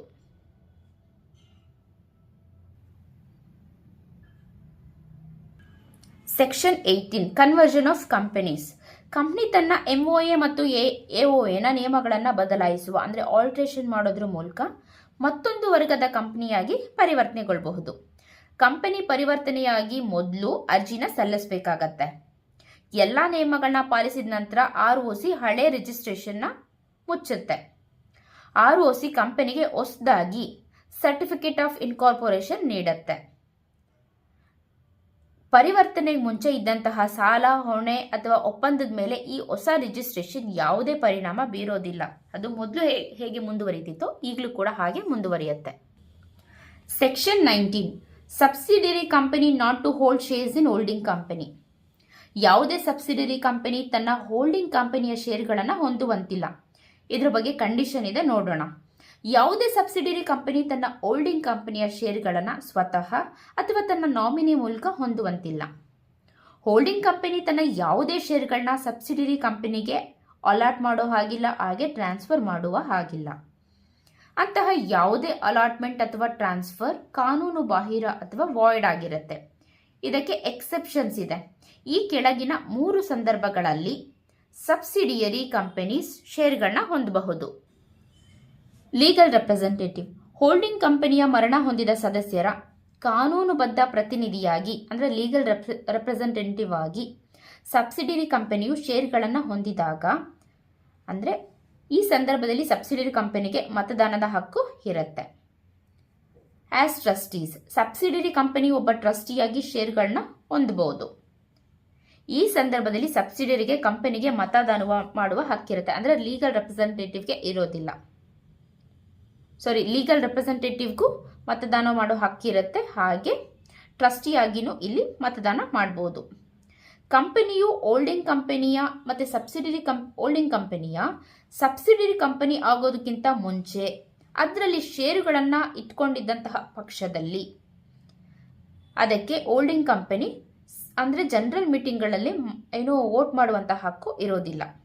ಅಂದರೆ ಮುಂಚೆನೇ ಹೋಲ್ಡಿಂಗ್ ಕಂಪನಿಯಲ್ಲಿ ಶೇರ್ಸ್ ಇಟ್ಕೊಂಡಿದ್ರೆ ಸಬ್ಸಿಡರಿ ಕಂಪನಿಗೆ ಇವಾಗಲೂ ಕೂಡ ಕಂಟಿನ್ಯೂ ಮಾಡ್ಬೋದು. ಆದರೆ ಮತ್ತೆ ಕೊಂಡ್ಕೊಳ್ಳೋ ಹಾಗಿರೋದಿಲ್ಲ. ಹಾಗೆ ವೋಟ್ ಮಾಡುವಂತಹ ಹಕ್ಕು ಸಬ್ಸಿಡರಿ ಕಂಪನಿಗೆ ಇರೋದಿಲ್ಲ. Section 20 service of documents. Company ಅದರ ಅಧಿಕಾರಿಗಳು ROC ಅಥವಾ ಸದಸ್ಯರ ನಡುವೆ ಅಧಿಕೃತ ಪತ್ರ ಅಥವಾ ದಾಖಲೆಗಳನ್ನ ಹೇಗೆ ತಲುಪಿಸಬೇಕು ಅನ್ನೋದ್ರ ಬಗ್ಗೆ ನೋಡೋಣ.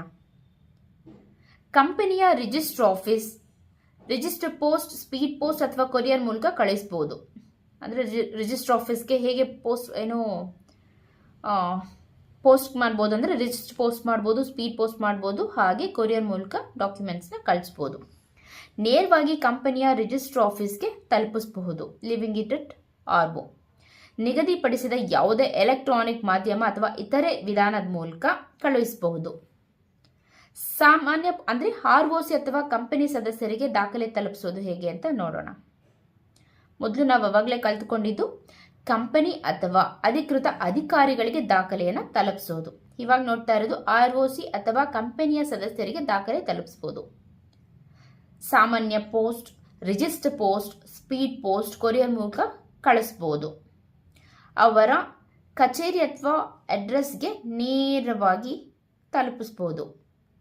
ನಿಗದಿಪಡಿಸಿದಂತಹ ಯಾವುದೇ ಎಲೆಕ್ಟ್ರಾನಿಕ್ ಮಾಧ್ಯಮದ ಮೂಲಕ ಬೇಕಾದರೂ ಕಳಿಸ್ಬೋದು. ಹಾಗೆ ಕಂಪನಿ ಯಾವುದೇ ಸದಸ್ಯರು AGM ನಿರ್ಧರಿಸಿದ ಶುಲ್ಕವನ್ನು ಪೇ ಮಾಡೋದ್ರ ಮೂಲಕ ತಮಗೆ ನಿರ್ದಿಷ್ಟ ವಿಧಾನದಲ್ಲೇ, ಫಾರ್ ಎಕ್ಸಾಂಪಲ್ ಬರೀ ಸ್ಪೀಡ್ ಪೋಸ್ಟ್ನಲ್ಲೇ ಕಳಿಸ್ತೀವಿ ಅಂದರೂ ಕೂಡ ಕಳಿಸ್ಬೋದು. ದಾಖಲೆಗಳನ್ನ ಕಳಿಸ್ಬೇಕು ಅಂತ ವಿನಂತಿ ಮಾಡ್ಕೋಬೋದು. Deemed service.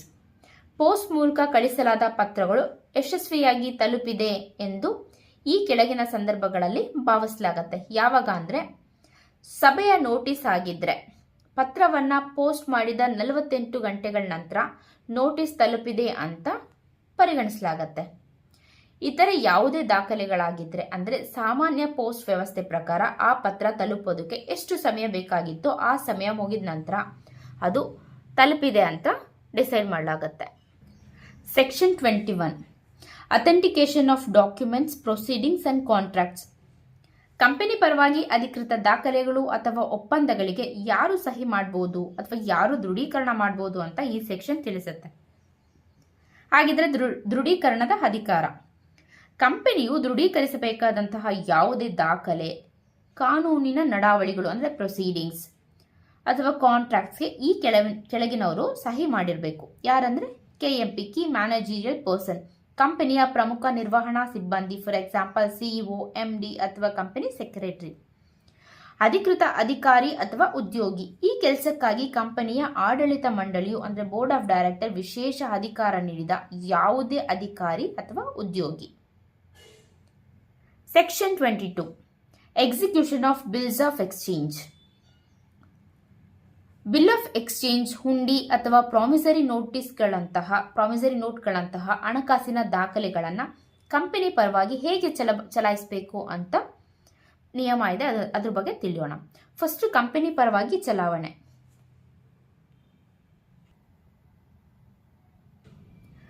ಕಂಪನಿ ಪರವಾಗಿ ಯಾವುದೇ ವ್ಯಕ್ತಿಯು ಈ ದಾಖಲೆಗಳನ್ನು ಬರೆದ್ರೆ ಅಥವಾ ಸ್ವೀಕರಿಸಿದ್ರೆ ಅಥವಾ ಎಂಡೋಸ್ ಮಾಡಿದ್ರೆ ಅದು ಕಂಪ್ನಿನೇ ಮಾಡಿದೆ ಅಂತ ಪರಿಗಣಿಸಲಾಗತ್ತೆ. ಆದರೆ ಆ ವ್ಯಕ್ತಿಗೆ ಕಂಪನಿಯು ಸ್ಪಷ್ಟವಾದ ಎಕ್ಸ್ಪ್ರೆಸ್ ಅಥವಾ ಇಂಪ್ಲೈಡ್ ಅಧಿಕಾರವನ್ನು ನೀಡಿರಬೇಕು. Power of attorney. ಕಂಪನಿಯು ಭಾರತದಲ್ಲಿ ಅಥವಾ ಭಾರತದ ಹೊರಗೆ ತನ್ನ ಪರವಾಗಿ ಯಾವುದೇ ಡೀಡ್ಸ್ ಜಾರಿಗೊಳಿಸೋದಕ್ಕೆ ಯಾವುದೇ ವ್ಯಕ್ತಿಯನ್ನ ತನ್ನ ಅಟಾರ್ನಿಯಾಗಿ ನೇಮಿಸ್ಕೋಬಹುದು. ಅಟಾರ್ನಿ ಅವ್ರ ಮೂಲಕ ನೇಮಕ ಮಾಡುವಂತಹ ವಿಧಾನ. ಕಂಪನಿಗೆ ಕಾಮನ್ ಸೀಲ್ ಇದ್ರೆ ಕಂಪನಿಯು ತನ್ನ ಸಾಮಾನ್ಯ ಮುದ್ರೆ ಅಂದರೆ ಕಾಮನ್ ಸೀಲ್ನ ಅಡಿಯಲ್ಲಿ ಲಿಖಿತವಾಗಿ ಅಂದರೆ ಇನ್ ರೈಟಿಂಗ್ ಆ ವ್ಯಕ್ತಿಗೆ ಅಧಿಕಾರವನ್ನು ನೀಡಬೇಕು. ಕಾಮನ್ ಸೀಲ್ ಇಲ್ಲ ಅಂದರೆ ಈ ಅಧಿಕಾರ ಪತ್ರಕ್ಕೆ ಇಬ್ಬರು ನಿರ್ದೇಶಕರು 2 ಡೈರೆಕ್ಟರ್ಸ್ ಸೈನ್ ಮಾಡಿರಬೇಕು. ಅಥವಾ ಕಂಪ್ನಿ ಸೆಕ್ರೆಟರಿ ಏನಾದರೂ ಇದ್ದರೆ ಒಬ್ಬ ಡೈರೆಕ್ಟರ್ ಮತ್ತು ಒಬ್ಬ ಕಂಪ್ನಿ ಸೆಕ್ರೆಟರಿ ಸೇರಿಕೊಂಡು ಸೈನ್ ಮಾಡಬೇಕು. ಇಂತಹ ಅಧಿಕೃತ ಅಟಾರ್ನಿ ಕಂಪನಿ ಪರವಾಗಿ ಮತ್ತು ತನ್ನದೇ ಆದ ಕಾಮನ್ ಸೀಲ್ನ ಅಡಿಯಲ್ಲಿ ಸಹಿ ಮಾಡಿದಂತಹ ದಸ್ತಾವೇಜ್ಗಳನ್ನ ಕಂಪನಿಗೆ ಕಾನೂನುಬದ್ಧವಾಗಿರುತ್ತೆ ಅಂದರೆ ಬೈಂಡ್ ದ ಕಂಪನಿ ಆಗಿರುತ್ತೆ.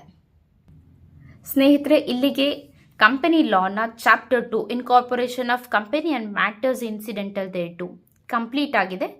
ನೆಕ್ಸ್ಟ್ ಚಾಪ್ಟರ್ ನೆಕ್ಸ್ಟ್ ಡೇ ಸಿಗೋಣ. Thank you for watching. ಹಾಗೆ ನನ್ನ ಚಾನಲ್ನ ಸಬ್ಸ್ಕ್ರೈಬ್ ಮಾಡಿ, ಲೈಕ್ ಮಾಡಿ, ಶೇರ್ ಮಾಡಿ. Thank you. ಬಾಯ್.